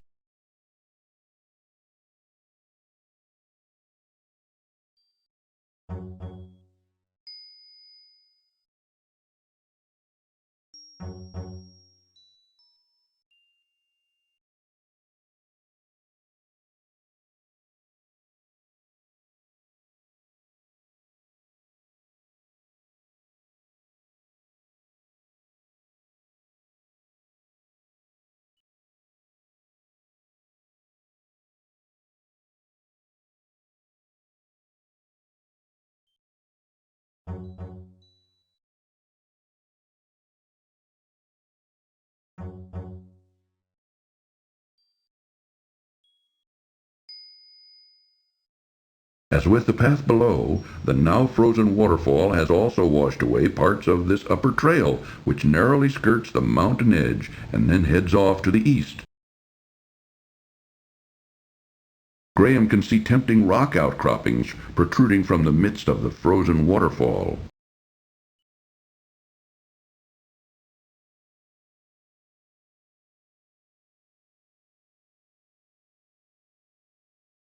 Ooh, do be careful, Graham!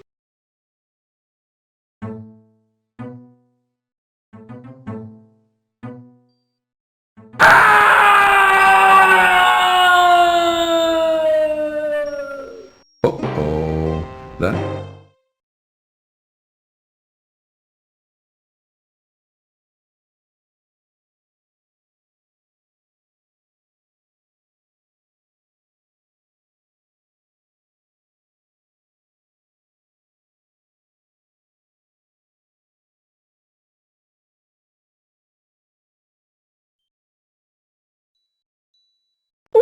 do be careful, Graham.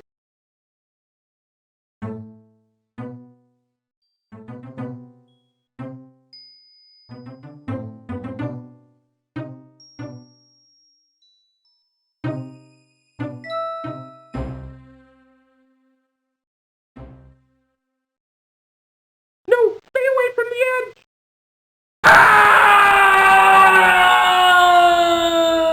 Uh-oh, that last step was a doozy.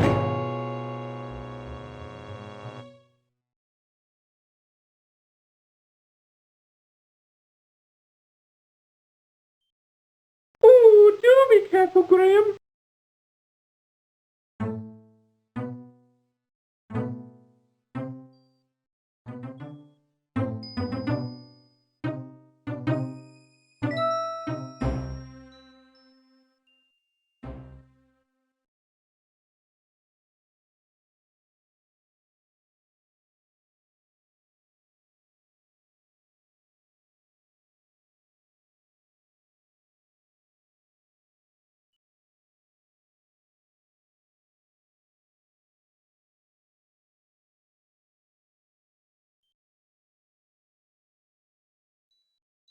No, stay away from the...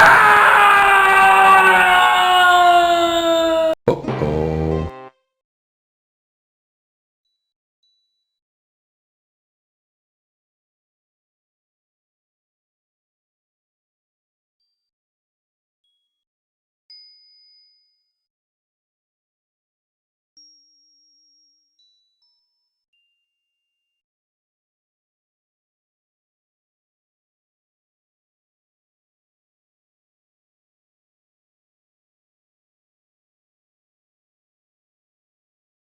Having other things on his mind, Cedric doesn't appear to be in the mood to talk right now.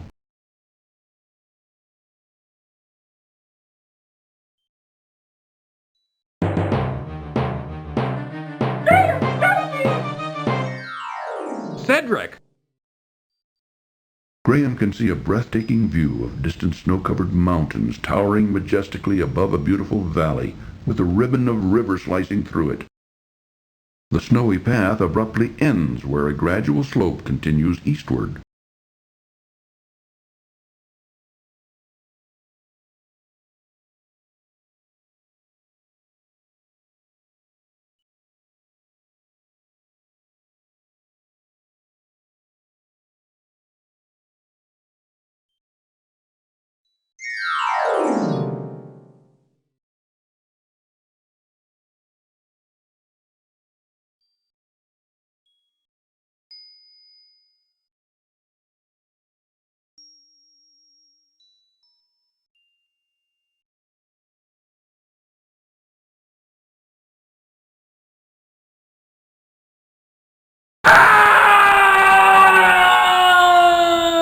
Uh-oh.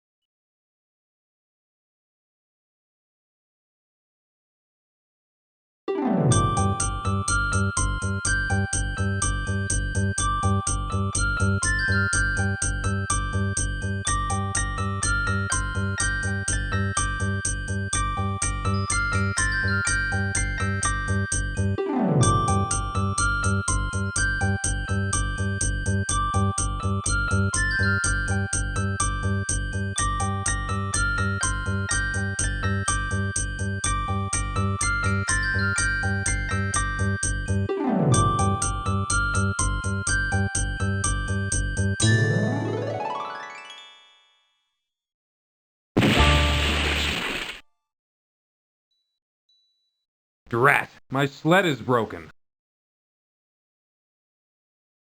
The broken sled is now no good to anybody.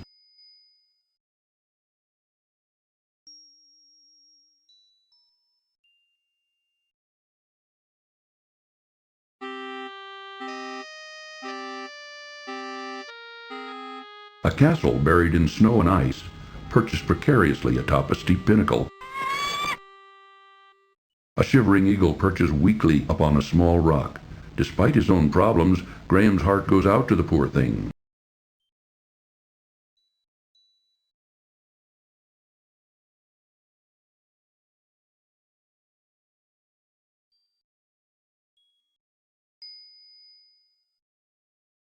What's wrong, Mr. Eagle? I'm so weak from hunger. I haven't been able to catch any food for days. I can barely fly anymore. I'd like to help you. Let me see what I can do. Thank you. I need food. This is a leftover half leg of lamb. Here, take this. Perhaps it will help you.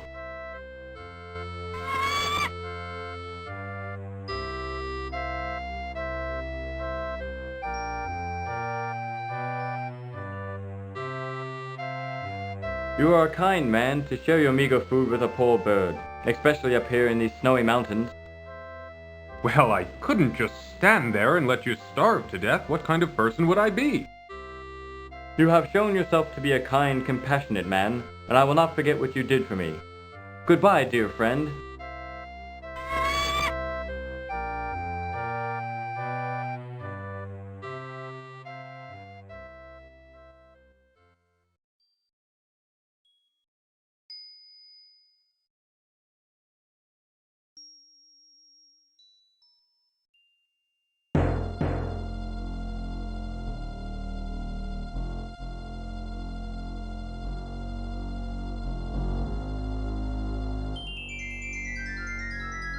I am Queen Isabella, and you have entered my domain now.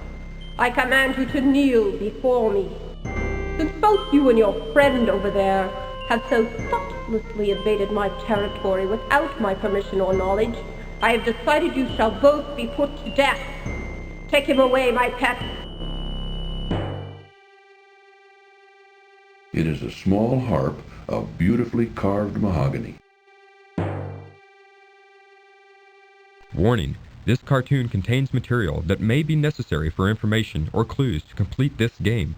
Please be sure to check your inventory if you decide to skip. Wait, my pet.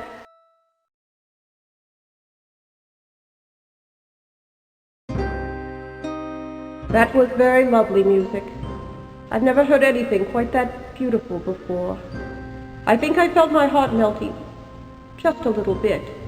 Just enough, that is, to allow you a chance for your freedom. A vicious Yeti has entered the area and taken up residence in my prized crystal cave. So far, I have been unable to extricate him from either the cave or my territory. If you can rid me of the Yeti, I will release both you and your owl friend, and you two can continue on your journey unhindered. You may rise now. I wish you luck in defeating the Yeti. If you succeed, you will have my undying gratitude. Go with him, Sir Grey Wolf. Show him the way to the Crystal Cave. You may go now. Sir Grey Wolf will lead the way.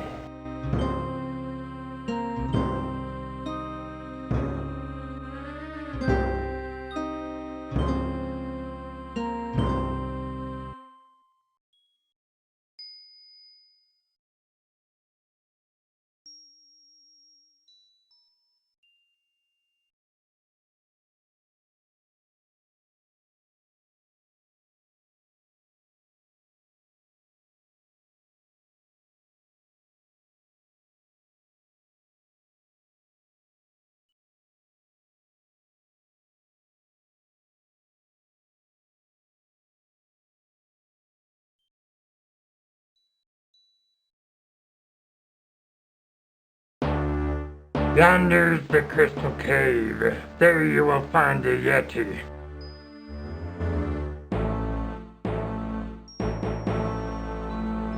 As the huge wolf keeps a sharp eye on Graham, there is little he can do to escape his unfair and dangerous sentence.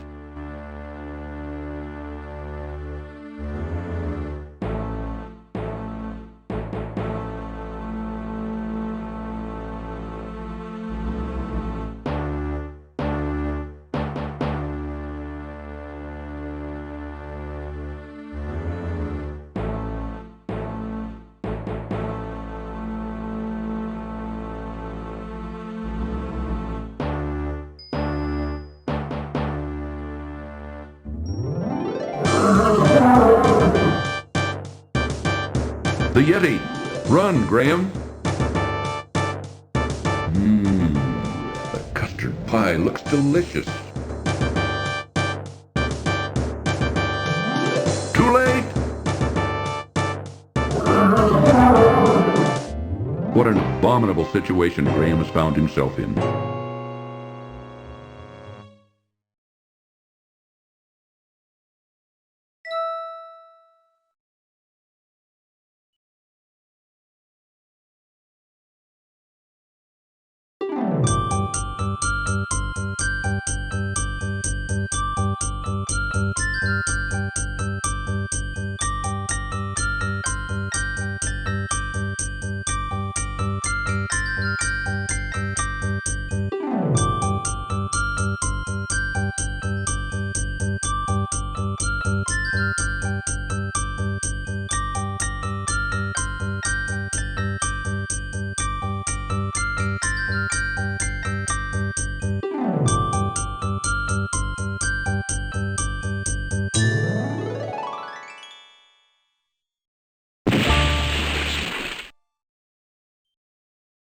Drat! My sled.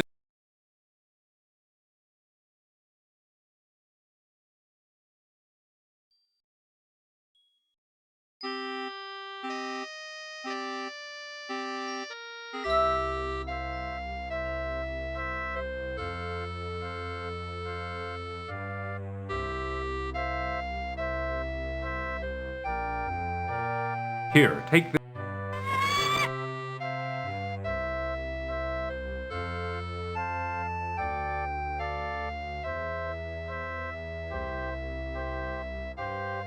You are, well, you have...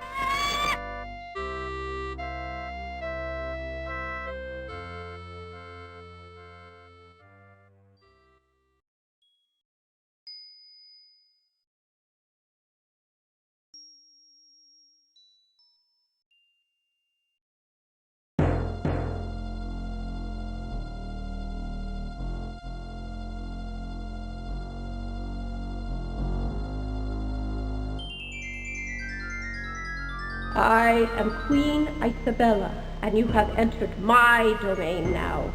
I command you to kneel before me. Since both you and your friend over there have so thoughtlessly invaded my territory without my permission or knowledge, I have decided you shall both be put to death. Take him away, my pet.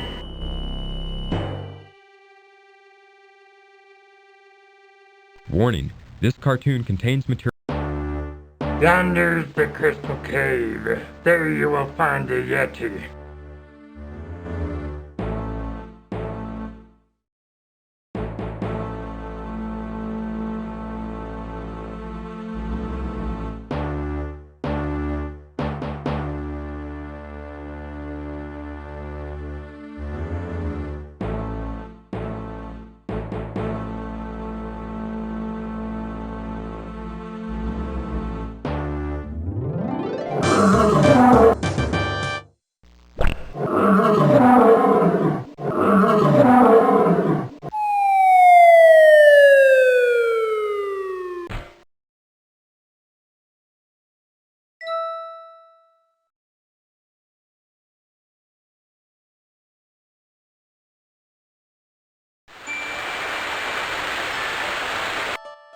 Brilliant crystals flashing and sparkling and reflecting off the numerous waterfalls caused Graham to gaze in awe and wonderment at the dazzling spectacle before him.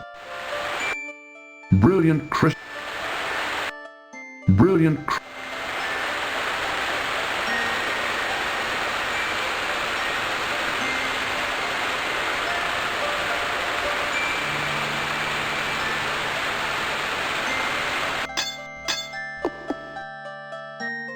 So very gently, Graham hits the beautiful crystal several times with his hammer until it breaks loose in one piece. He then carefully places it among his other possessions.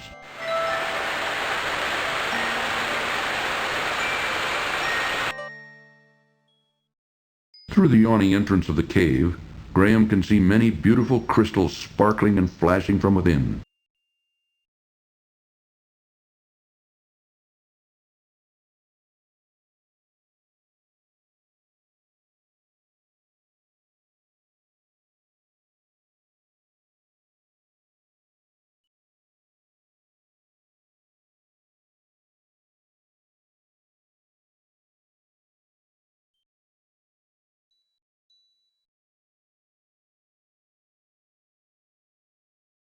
I see that the Yeti is dead.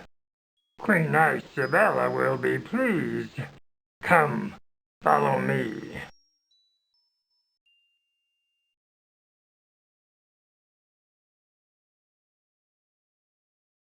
Warning: this cartoon contains material that may be necessary for information or clues to complete this game. Please be sure to check your inventory if you decide to skip.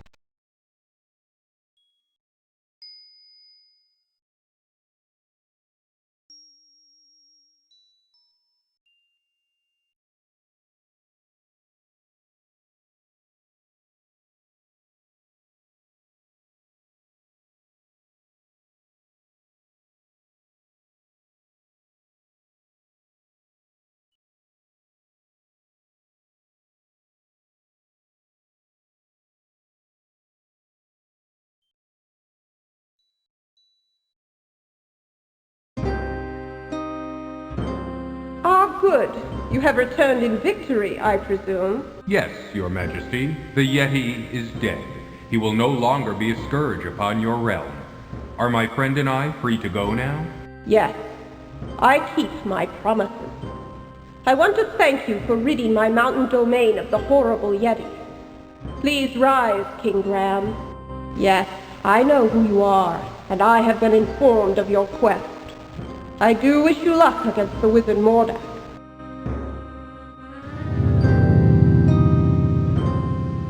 You two may go. We wish you well on your difficult journey. Sir Grey Wolf will show you the way out of the mountains.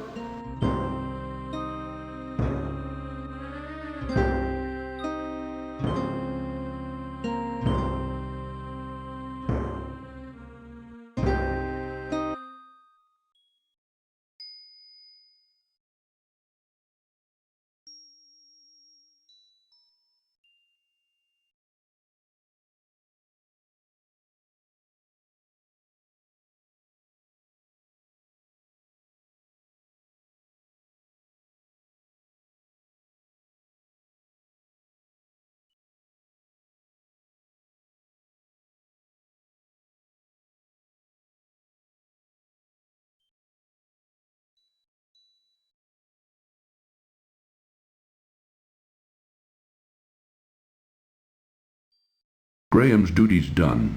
The large gray wolf now sits in silence, blocking the passage back to the Ice Queen's palace.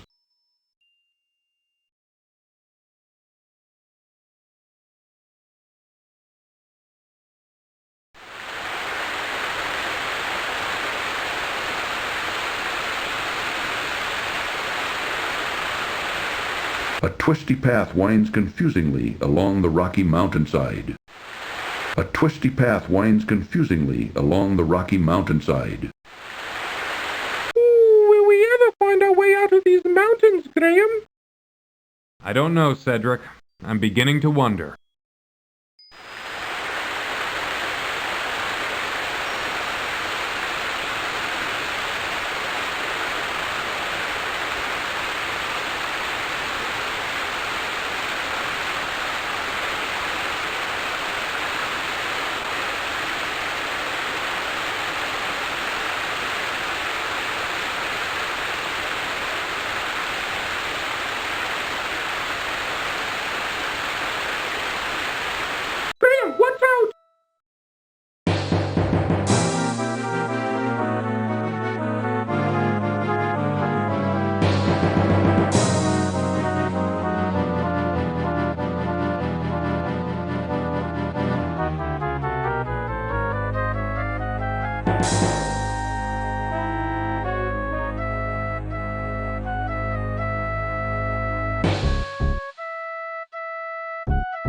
The huge egg is beginning to crack.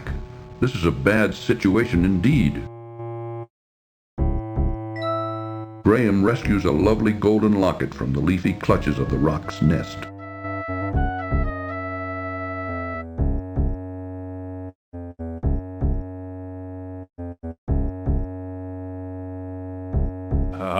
Nice birdie. Good birdie. Gucci Gucci Goo.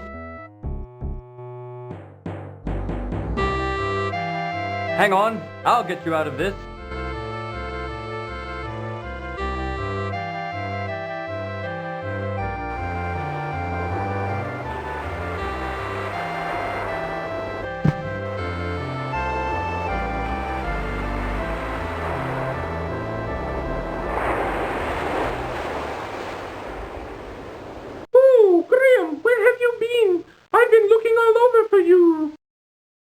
You'd never believe it, Cedric. You'd never believe it. A narrow strand of beach skirts the bottom of the steep cliffs, while the cold water of the ocean seems to cunningly steal what little is left. Graham notices a rusty iron bar lying on the sand near the bottom of the windy path.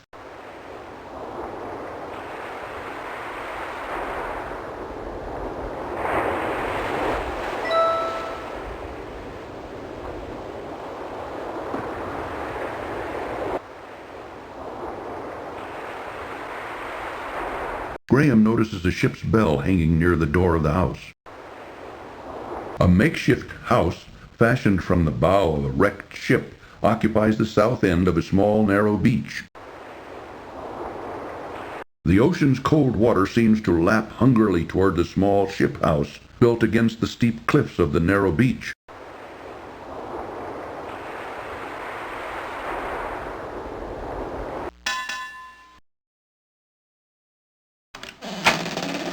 Who are you? And what are you doing on my beach? I'm King Graham of Daventry, and I'm on a journey to find the wizard Mordack's island. But I seem to be stuck. I don't know where to go from here. Hey, what's that you say?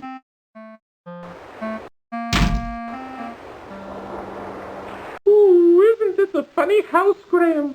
What kind of person would live in a place like this? The ocean's cold water seems to lap hungrily toward the small ship house built against the steep cliffs of the narrow beach.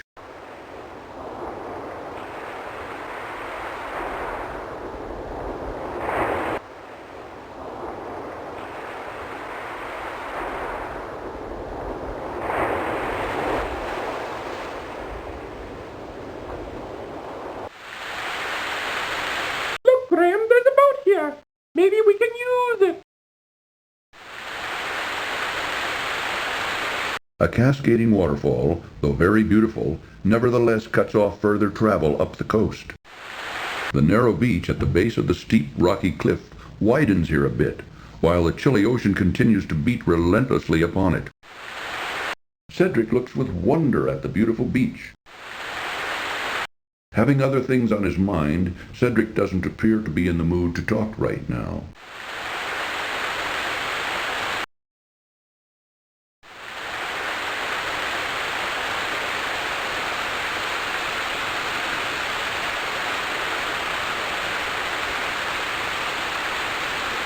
Come on, Cedric, get in the boat. Aye, aye, Captain. Watch out, there's a hole in the boat. Help! Help!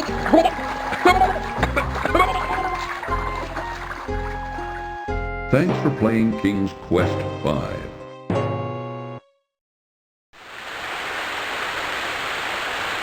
An old cast-off sailboat sits forlornly on the narrow sandy beach. Graham carries a softened lump of beeswax.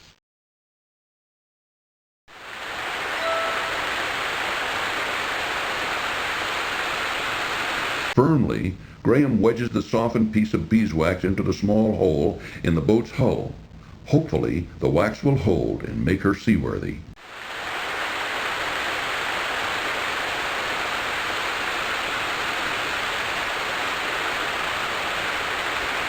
Come on, Cedric, get in the boat.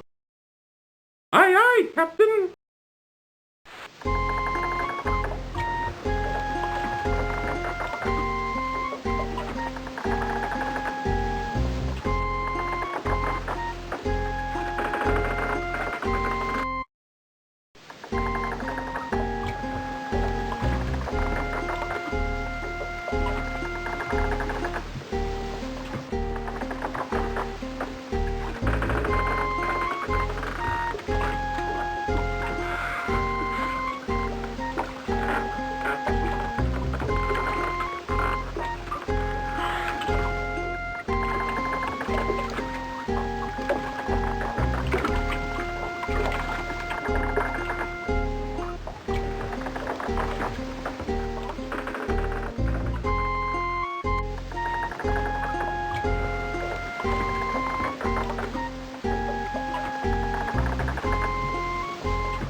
Yes, I think we should, Cedric.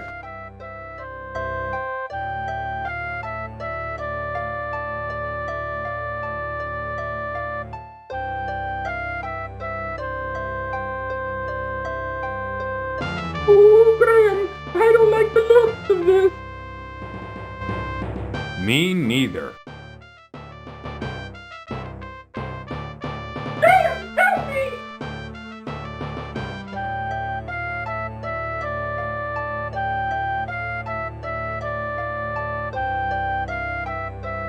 Where did you find him, Manada? We found him on the beach. Isn't he luscious? I don't know. He doesn't look like my type. What do you think, Krulina? I think he looks too old and tough. I like my meals to be young and tender. Several hungry-looking harpies eye Graham greedily as he frantically looks for a route of escape. To his horror, he sees none. The sandy path ends at two narrow ledges overhanging the craggy island. Perched upon them, several monstrous harpies stare hungrily at Graham. Yes, you did. I saw you steal a man off a raft just last. It is a lovely golden locket on a delicate chain. Oh, he doesn't count. He was already tipped over by the time I got to him. What's he doing? What's that thing? I don't know, but I want it. Hey, that's not fair! Come on, get her, girl! Get her! Half hidden in the coarse island grass, Graham notices an old fishhook. Graham quickly bends down and rescues the fishhook from the ground.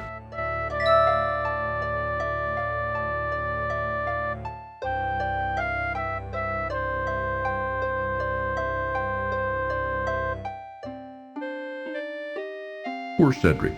Having been seriously wounded by the vicious harpies, he now lies moaning and in pain upon the sandy path. From the nearby beach, a sandy path continues upward to a high point of the craggy island. Graham, help me.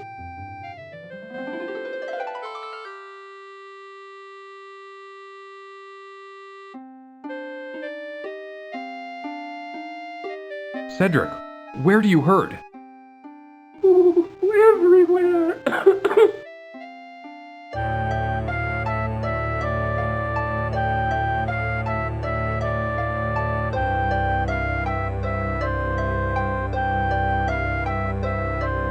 Through a natural rock arch, Graham can see a sandy path leading farther into the island's interior. The small sailboat seems to wait faithfully for Graham. Graham notices a large conch shell lying delicately upon the sandy beach.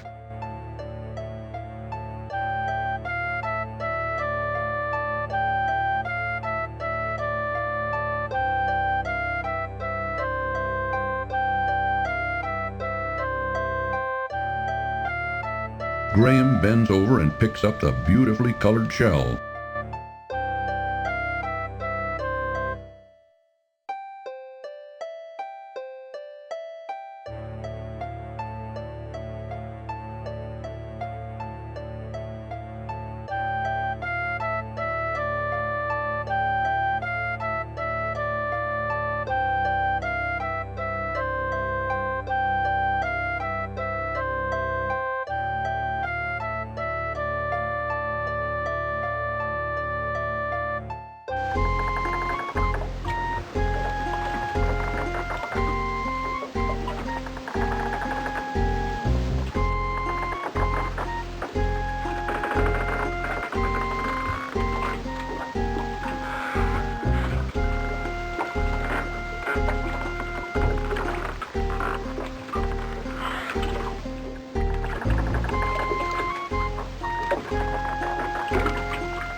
That was a nasty sea creature.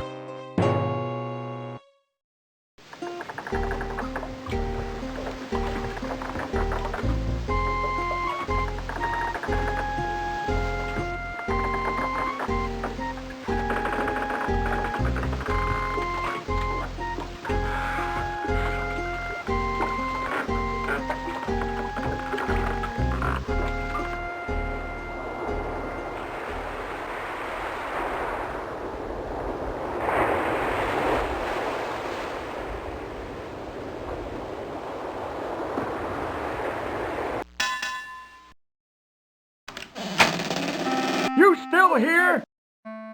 Please help me. I need your help. I can't hear you. Can't understand a thing you said. Gotta speak up, boy. Now get out of here.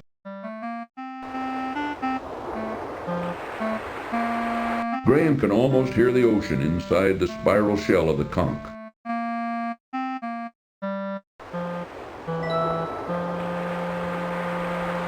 What's this? Now what were you wanting? My owl friend is hurt. He was wounded by the harpies. Wounded by the harpies, did you say? We'll bring him on into the house. I'll fix him right up. Good as new.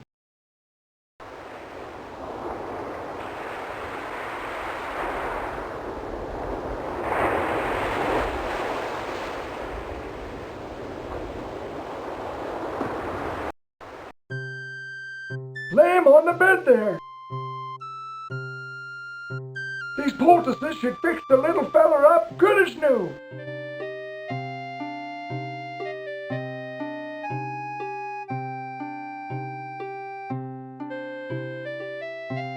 Ooh, I'm feeling better already. Tell me, what was in those poultices? My employer would be very interested in them. Hey, what was that? I said, what was in those poultices? My employer would be interested in them.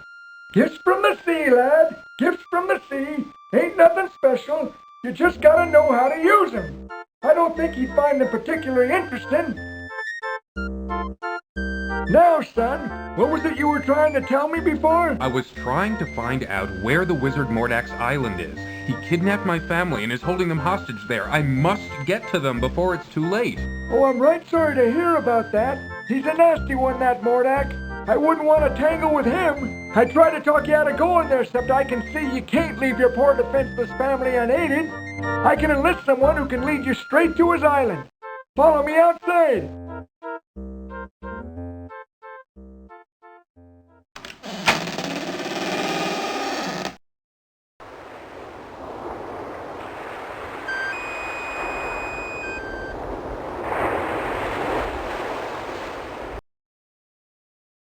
Pearl, this man needs your help. He needs you to lead him to Mordack's island. It's a real emergency. Mordack's holding his family hostage. Pearl can't speak human talk, but she's agreed to help you. Just get on into your boat and follow her. Cedric and I want to thank you for all your help, Mr. Don't worry about who I am. You just get on over to that there island and take care of your family. Aye, aye, sir. We're off. Come on, Cedric.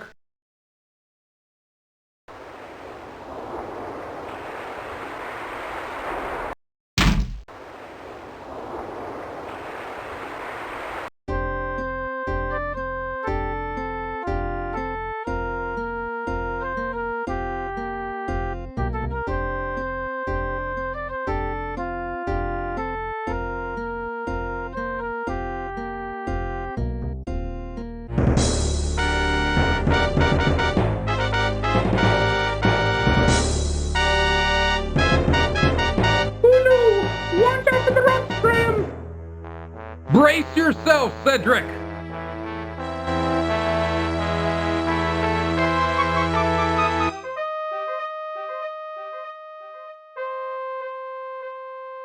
Help me, I'm caught! Oh, help! Are you all right, Cedric? Well, let me see. Oh, I'm fine, Graham. Just a bit ruffled is all.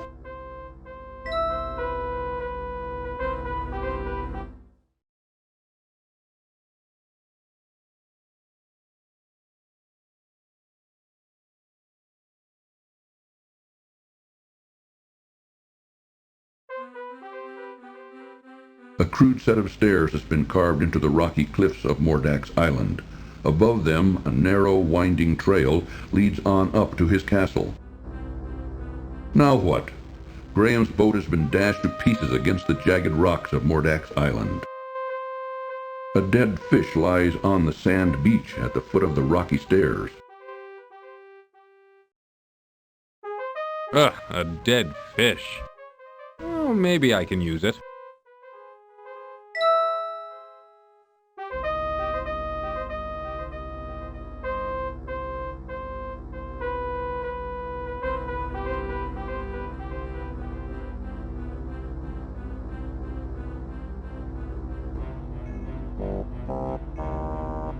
Ooh, I don't like this place. It's creepy.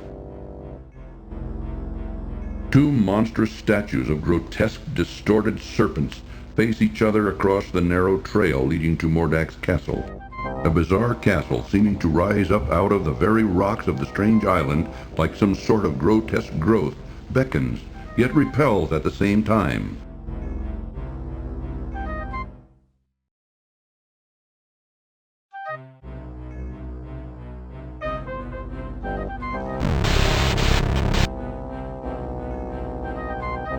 Too bad. It looks like the eyes have it.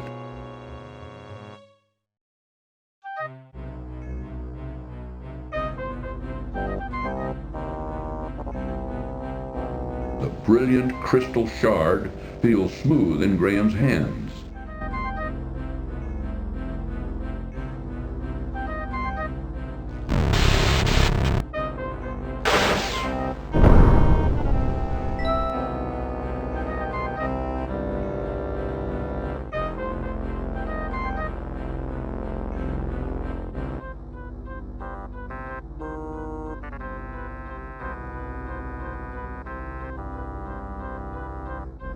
Well, it looks like there's no way in.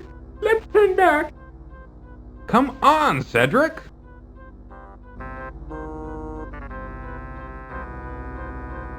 The strange castle, so close now, intimidates Graham as it towers threateningly before him. Graham notices a small stairway leading down to another trail which winds around the left side of Mordack's castle.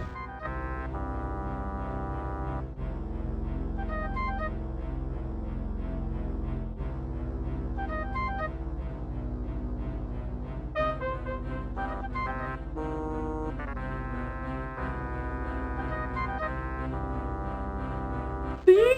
Dead end. Let's go back now. No, I'll figure this out. The twisted and deformed shapes of the island's rocks seem to grow up out of the very earth like strange weeds.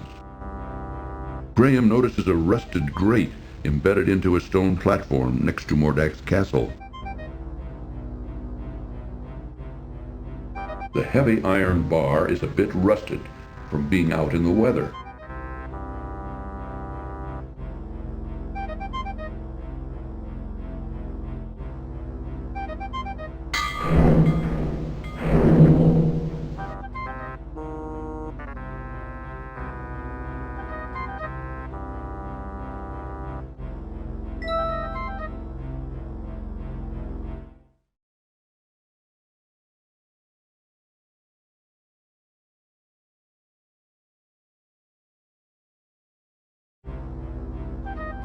Ooh, you're crazy to go down into that dark hole. You don't know what's down there. Well, do you have any better ideas? No, mind if I wait for you here? No, that's a good idea, Cedric. You be the lookout out here. Yes. I'll be the lookout. Ooh, be careful, Graham.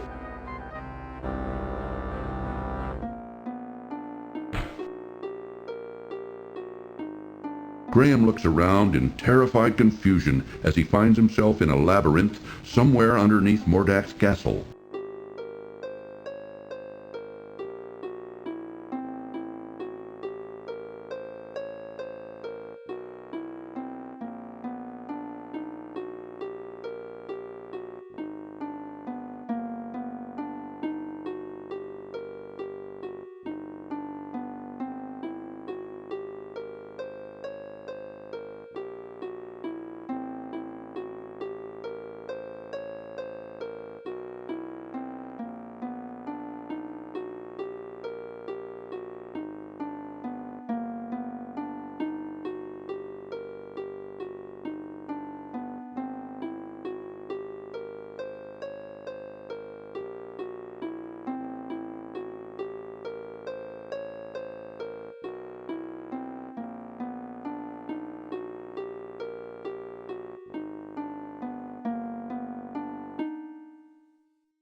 huge beast, sporting a fluffy topknot bound in a crude hairpin on top of his head, skulks in one dark corner of the labyrinth. It is an ordinary tambourine.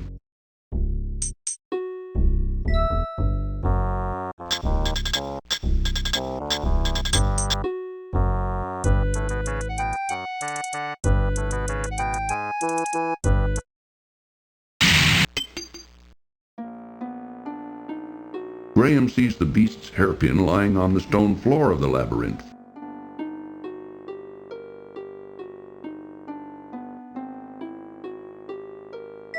Graham reaches down and grabs the hairpin off the labyrinth floor.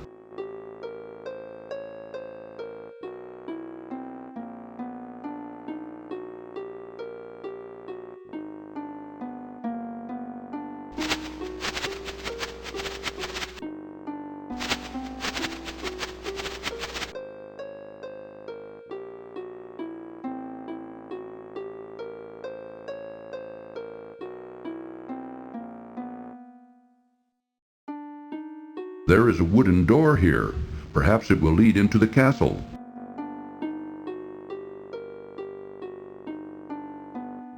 Graham tries to open the wooden door, but to no avail as it's securely locked. The hairpin is made of a carved piece of bone with a sharp metal clip attached to it.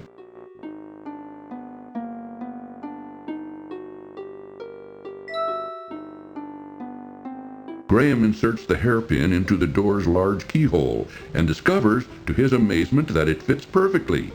Turning it ever so gently, he soon hears a soft click, and the door is unlocked.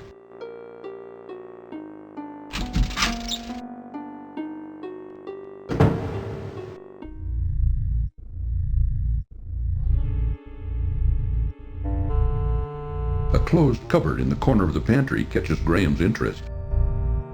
A set of wide steps leads up from the labyrinth door to a pantry off the wizard's kitchen.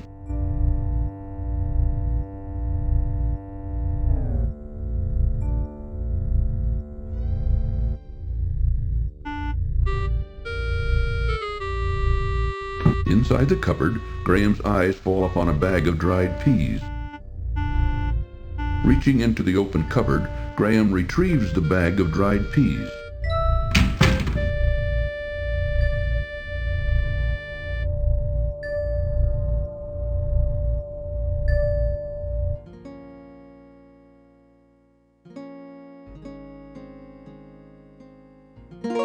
Don't come near me!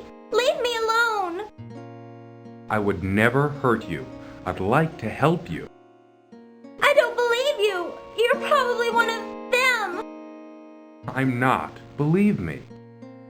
Just go away! Please! I don't want to talk to you anymore! A fire burns hotly in the fireplace, while something in the iron pot boils above it. Graham surveys Mordack's kitchen in disgust. It is an untidy mishmash of dirty pots, jars with unidentified contents, rags, and assorted junk. Even with all that, Graham can see nothing that interests him. A lovely young girl with long black hair, olive skin, and flashing green eyes cowers frightened in the corner of the kitchen. Though wearing rags, her beauty nevertheless shines through. It is a lovely golden locket on a delicate chain.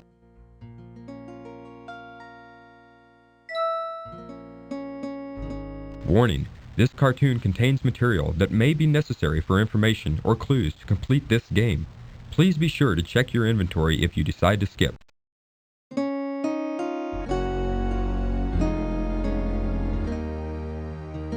Wherever did you find my gold locket?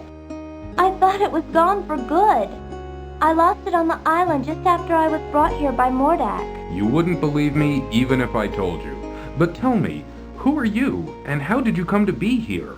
My name is Princess Cassima, from the Kingdom of the Green Isles. My father, the king, employs a horrible wizir who befriended Mordack. When Mordack saw me, he immediately wished to marry me and bring me here.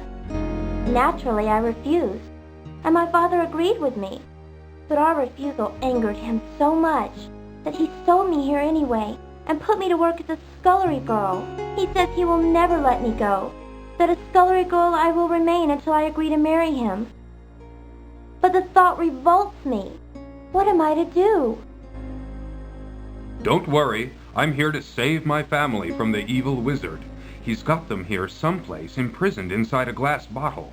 If I can manage to rescue them, then of course I wouldn't forget you either. I know the glass bottle you're talking about. It's in Mordack's laboratory upstairs. Keep quiet about my presence. I think this will be the most difficult part of my journey. I may not survive it. I would never give you away, and I will help you in any way I can, kind sir.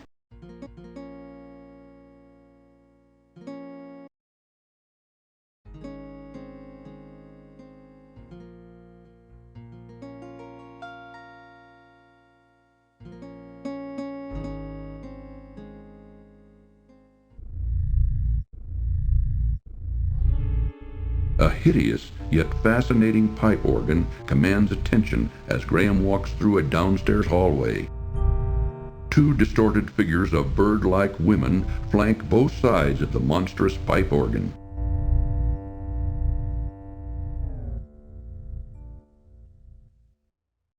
Graham watches in horrified fascination as the grotesque organ begins to magically play an eerie tune, all by itself.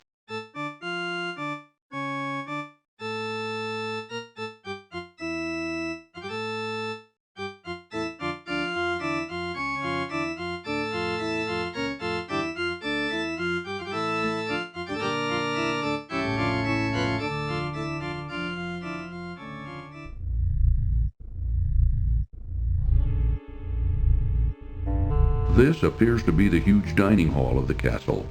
Graham wonders who eats here besides Mordack. A massive dining table has been placed before a large, ornate fireplace. Goodbye, King Graham of Daventry.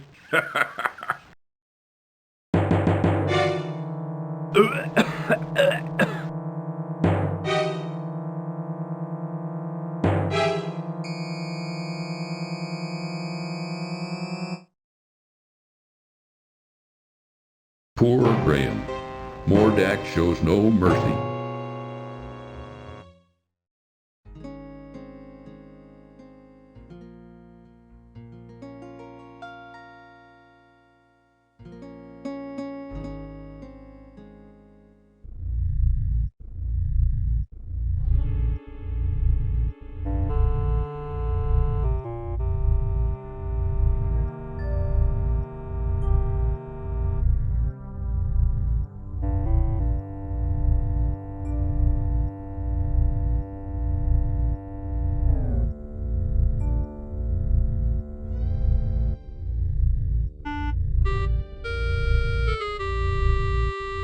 Graham finds himself in Mordack's immense dining hall.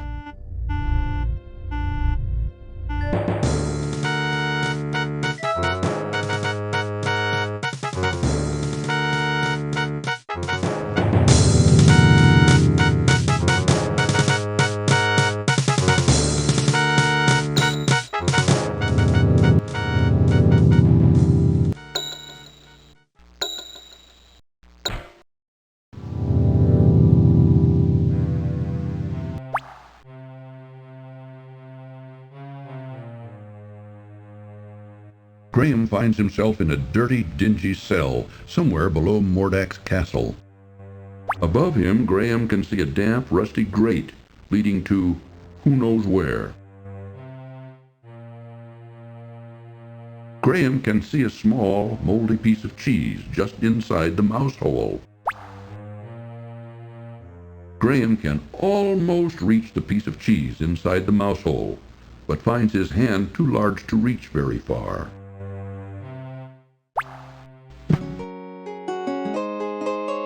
Hello. What? Oh, Princess Cosima, where did you come from? From the labyrinth. I spend a lot of time down here, you know, with my friends. Friends? Yes, like Zink and Sam. I I don't know if you ever saw Sam or not. Anyway, I found this loose stone once that led here, to this cell. Now come on, you'd better get out of here.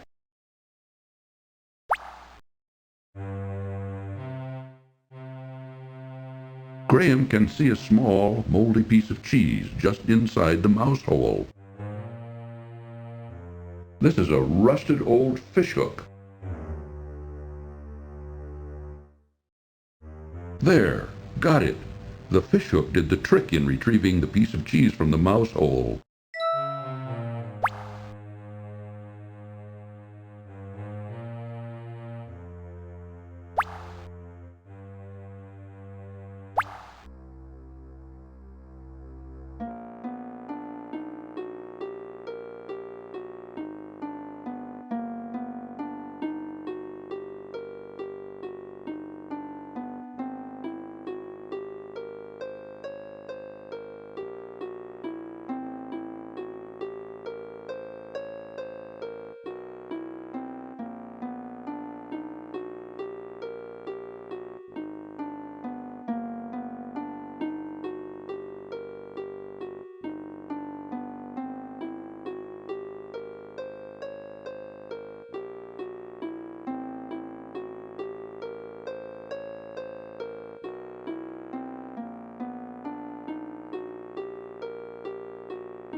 Graham looks around in terrified confusion as he finds himself in a labyrinth somewhere underneath Mordack's castle.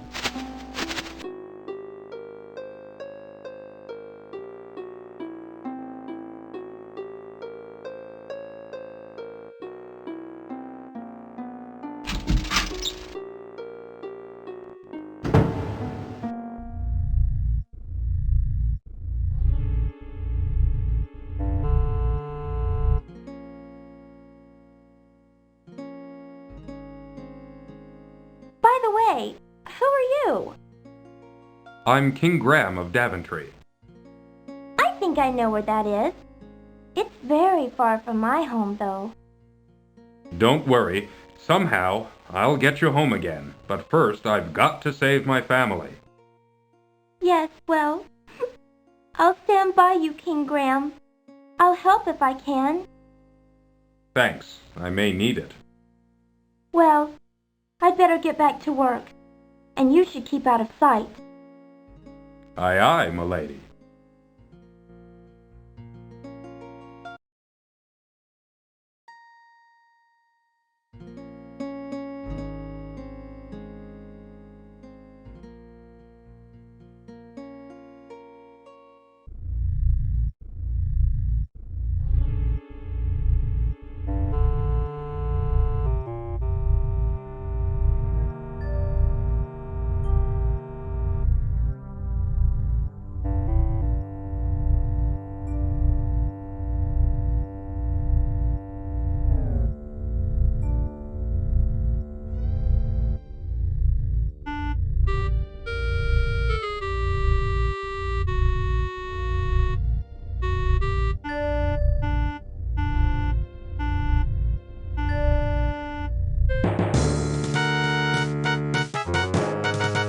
A large beast rushes toward Graham with hatred in its red-rimmed eyes.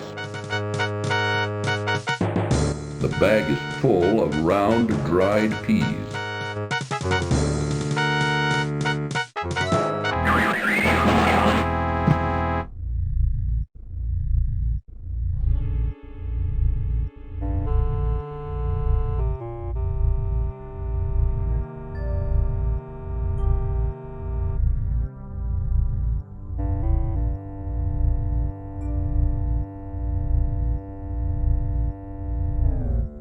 Graham gapes at an odd figure of a bird-like, yet reptilian-like woman.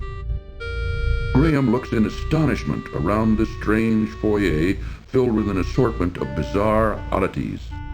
Graham looks in astonishment.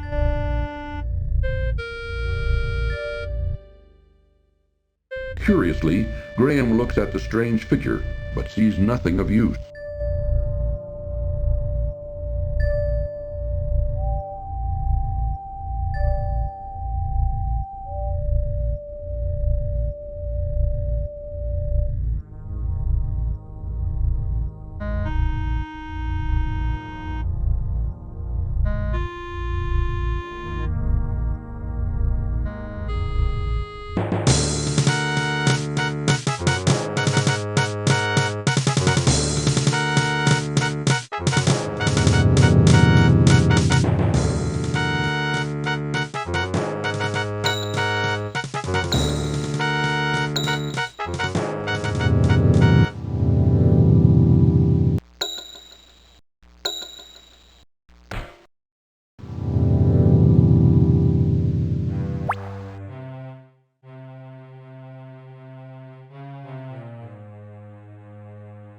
The stone can't be budged anymore.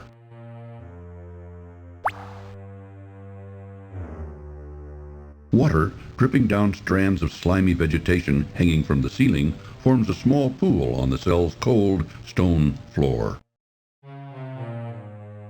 Above him, Graham can see a damp, rusty grate leading to who knows where. The grate is too high up. There is nothing Graham can do with it.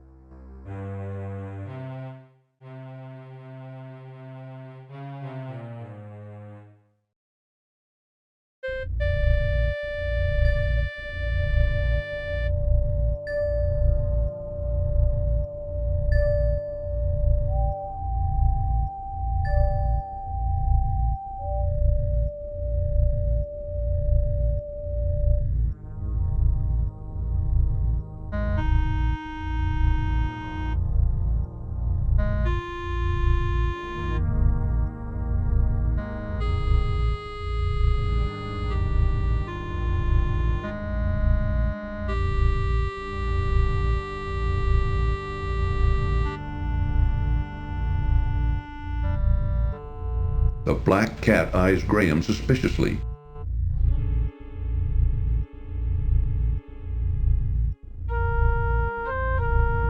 You! How did you get here? I have journeyed far, over land and sea.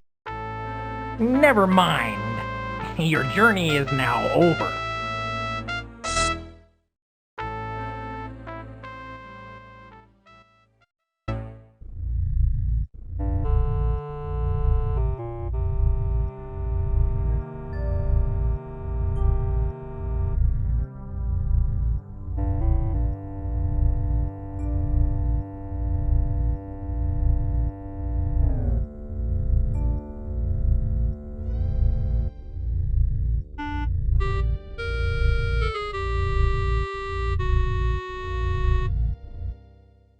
Goodbye, King Graham of Daventry.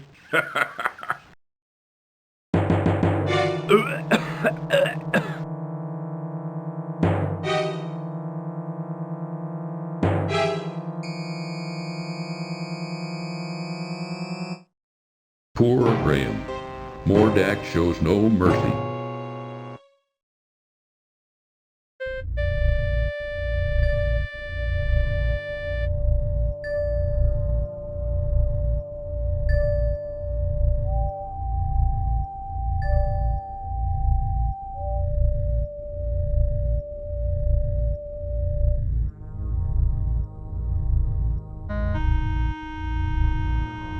A huge monstrosity of a skull-like figure leers at passers-by of an upstairs hallway.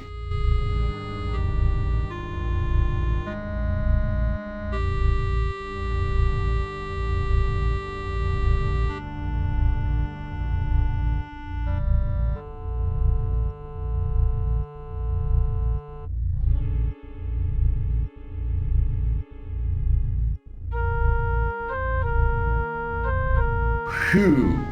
This smelly old fish is disgusting.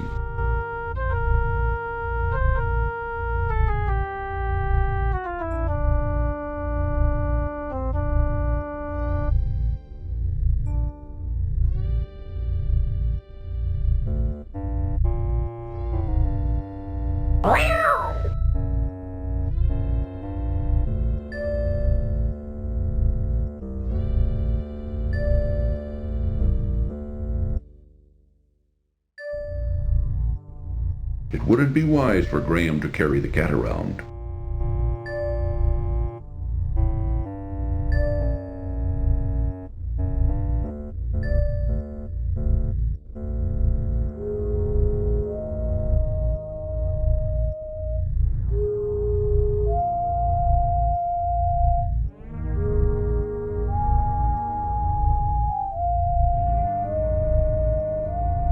This doorway leads into Mordack's bedroom.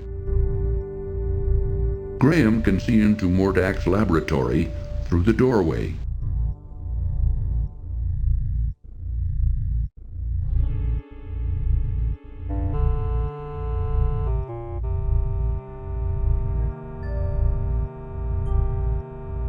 A strange statue of a winged woman stands close to Mordack's bed. A large, grotesque bed occupies one corner of Mordack's bedroom. Graham looks out the window and views the distorted rocks and twisted forms of Mordack's strange island.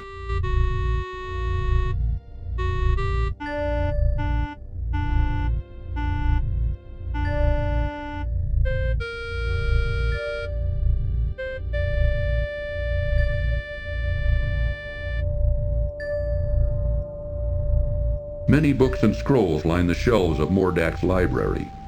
As Graham looks them over, however, he finds them mostly unintelligible. Many books and scrolls. A large tome lying open upon a corner desk attracts Graham's curiosity.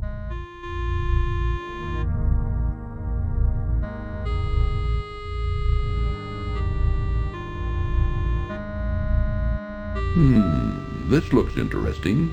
Graham wonders what the symbols mean.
Graham can see into Mordack's bedroom through the open doorway.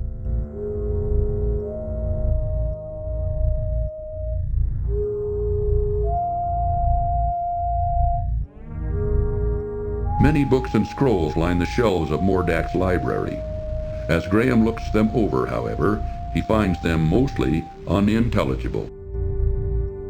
Many book-filled shelves line the wall.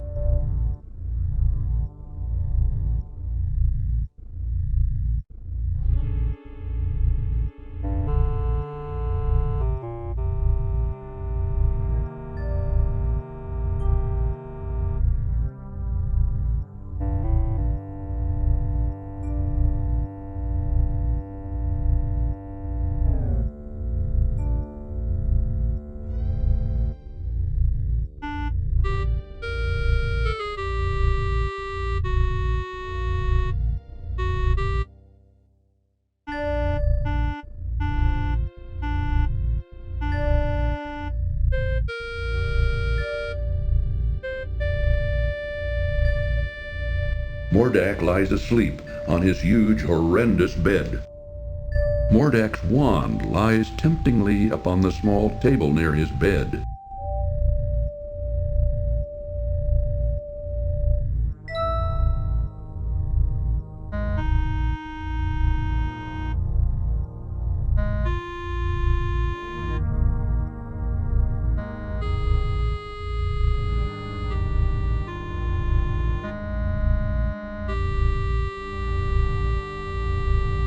Mordack's wand glows brightly with restrained power.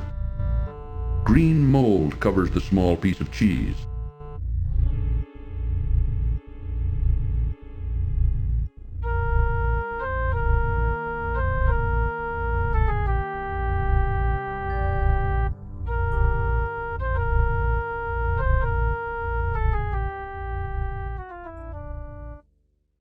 Tears come to Graham's eyes as he sees his beloved family and castle held captive inside a large glass bottle. Hot coals burn in an open pit fireplace built at one end of the laboratory.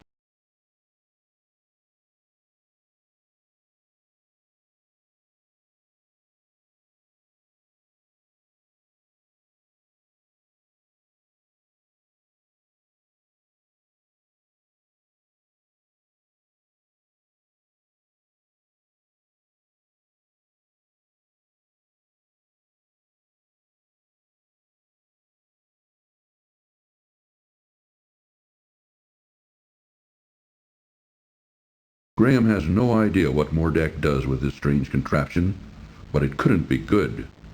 Inside the lower portion, a foul-smelling liquid bubbles, while two dangling spiked gizmos hang on a massive yoke above a couple of flat iron platters. Behind Mordack's strange machine lurk other baffling and curious magical implements.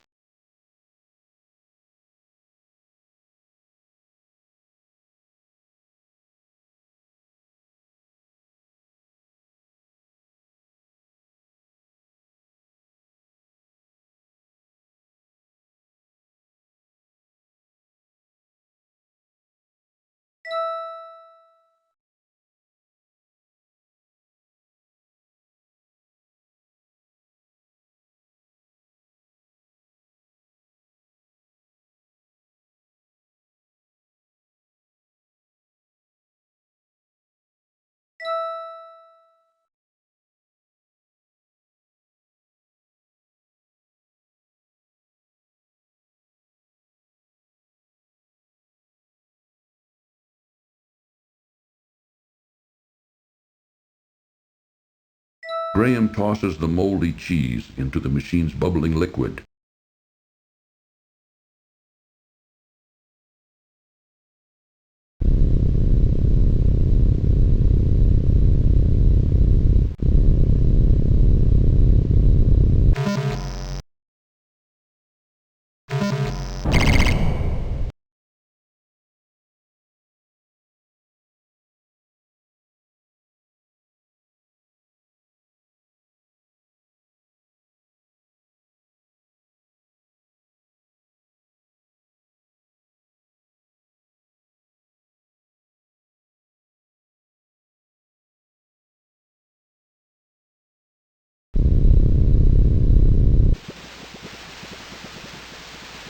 Mordack's wand now barely glows.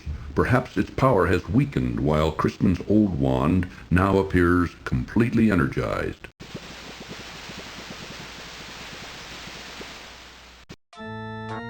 What's going on here? I'll take care of you, you swine.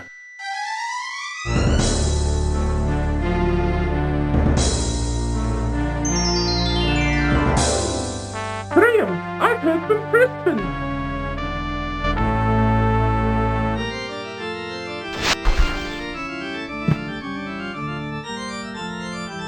What the? What have you done to my wand?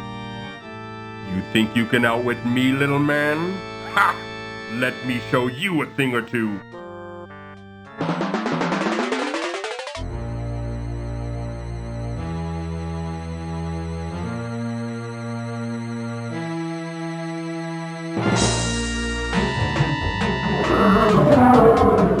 Why die, you little...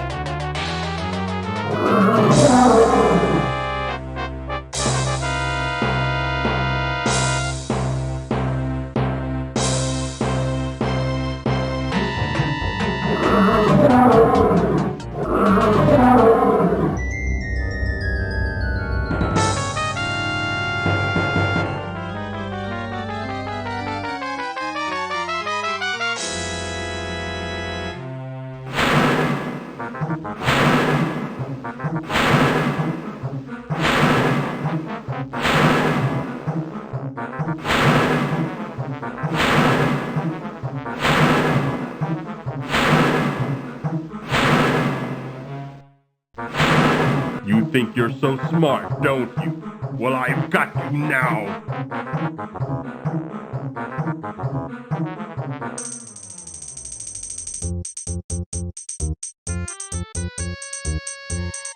Say goodbye, swine.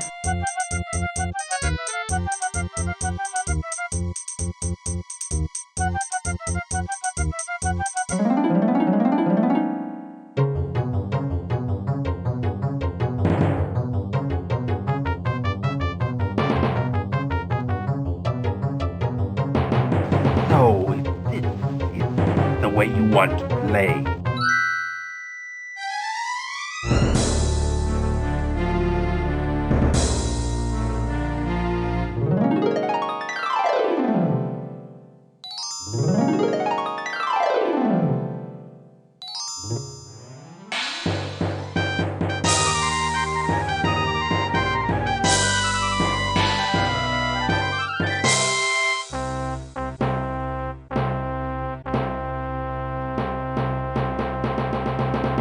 Warning, this cartoon contains material that may be necessary for information or clues to complete this game.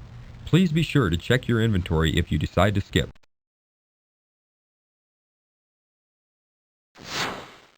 Now why won't you work?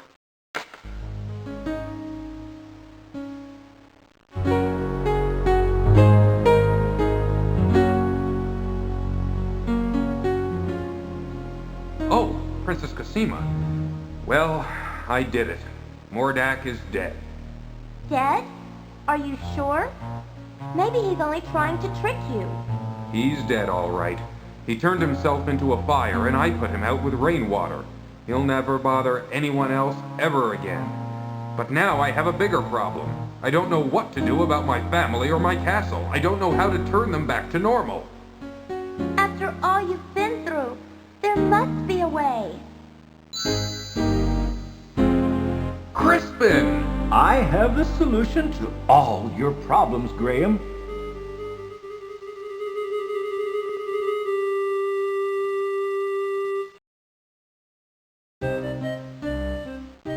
While you and Cedric were gone, I did some asking around, and I found out that your son, Alexander, had the dubious distinction, if you may, of turning Mordack's brother, Manannan, into a cat some time back.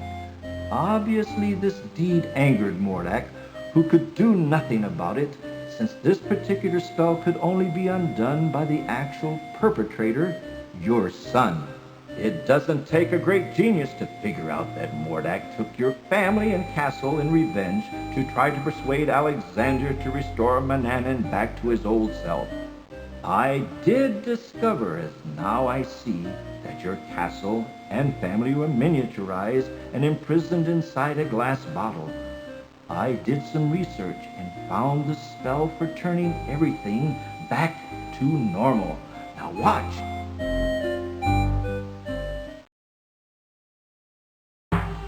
Hocus pocus, Aliotus!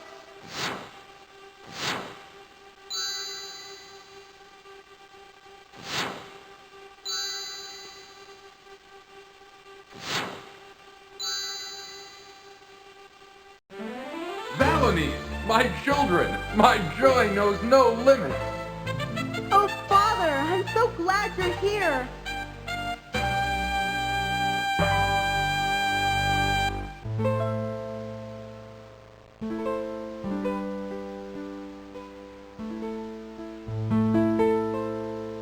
Oh, Princess Cosima, How could I forget you? Come over here.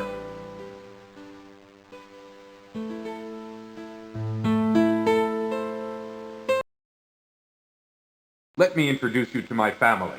This is my wife, Queen Valenice, my daughter, Princess Rosella, and my son, Prince Alexander, who started this whole mess. All of you, this is Princess Cosima from the land of the Green Isles. Without her, none of us would be standing here now. She bravely saved my life. My lady, I am deeply in your debt, and I will make it up to you. With your permission, I'd like to travel to the land of the Green Isles to see you.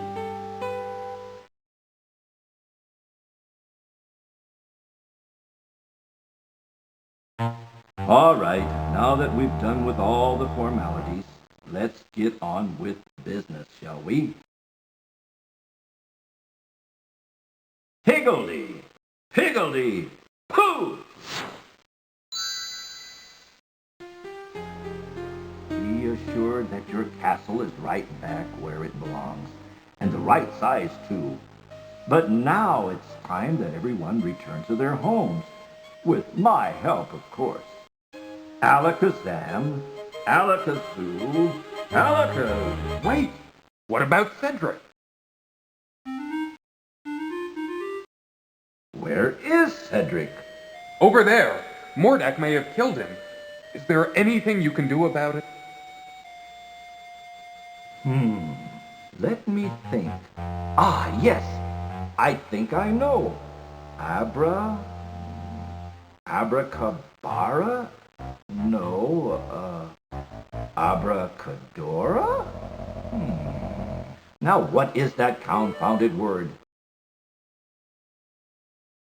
Oh, yes! Abracadabra!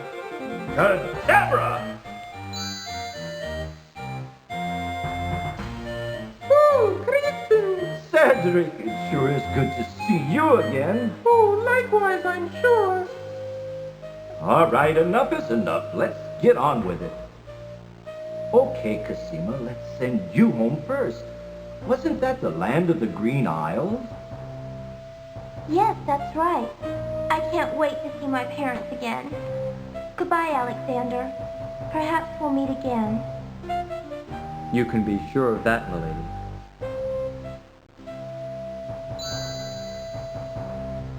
Before you send us all home, Crispin, I just want to thank you for all your help. And you too, Cedric. I wouldn't be standing here with my family without you two. I'm deeply, deeply grateful. All in a day's work, my boy. All in a day's work, right, Cedric? Right, Crispin. Okay, back home you go. Alakazam. Alakazoo. Alakazee.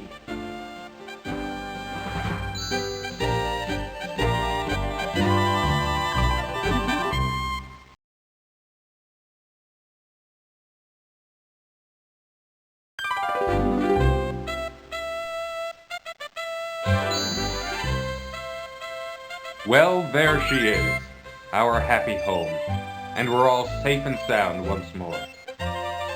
Let's go home, shall we? Yes, let's.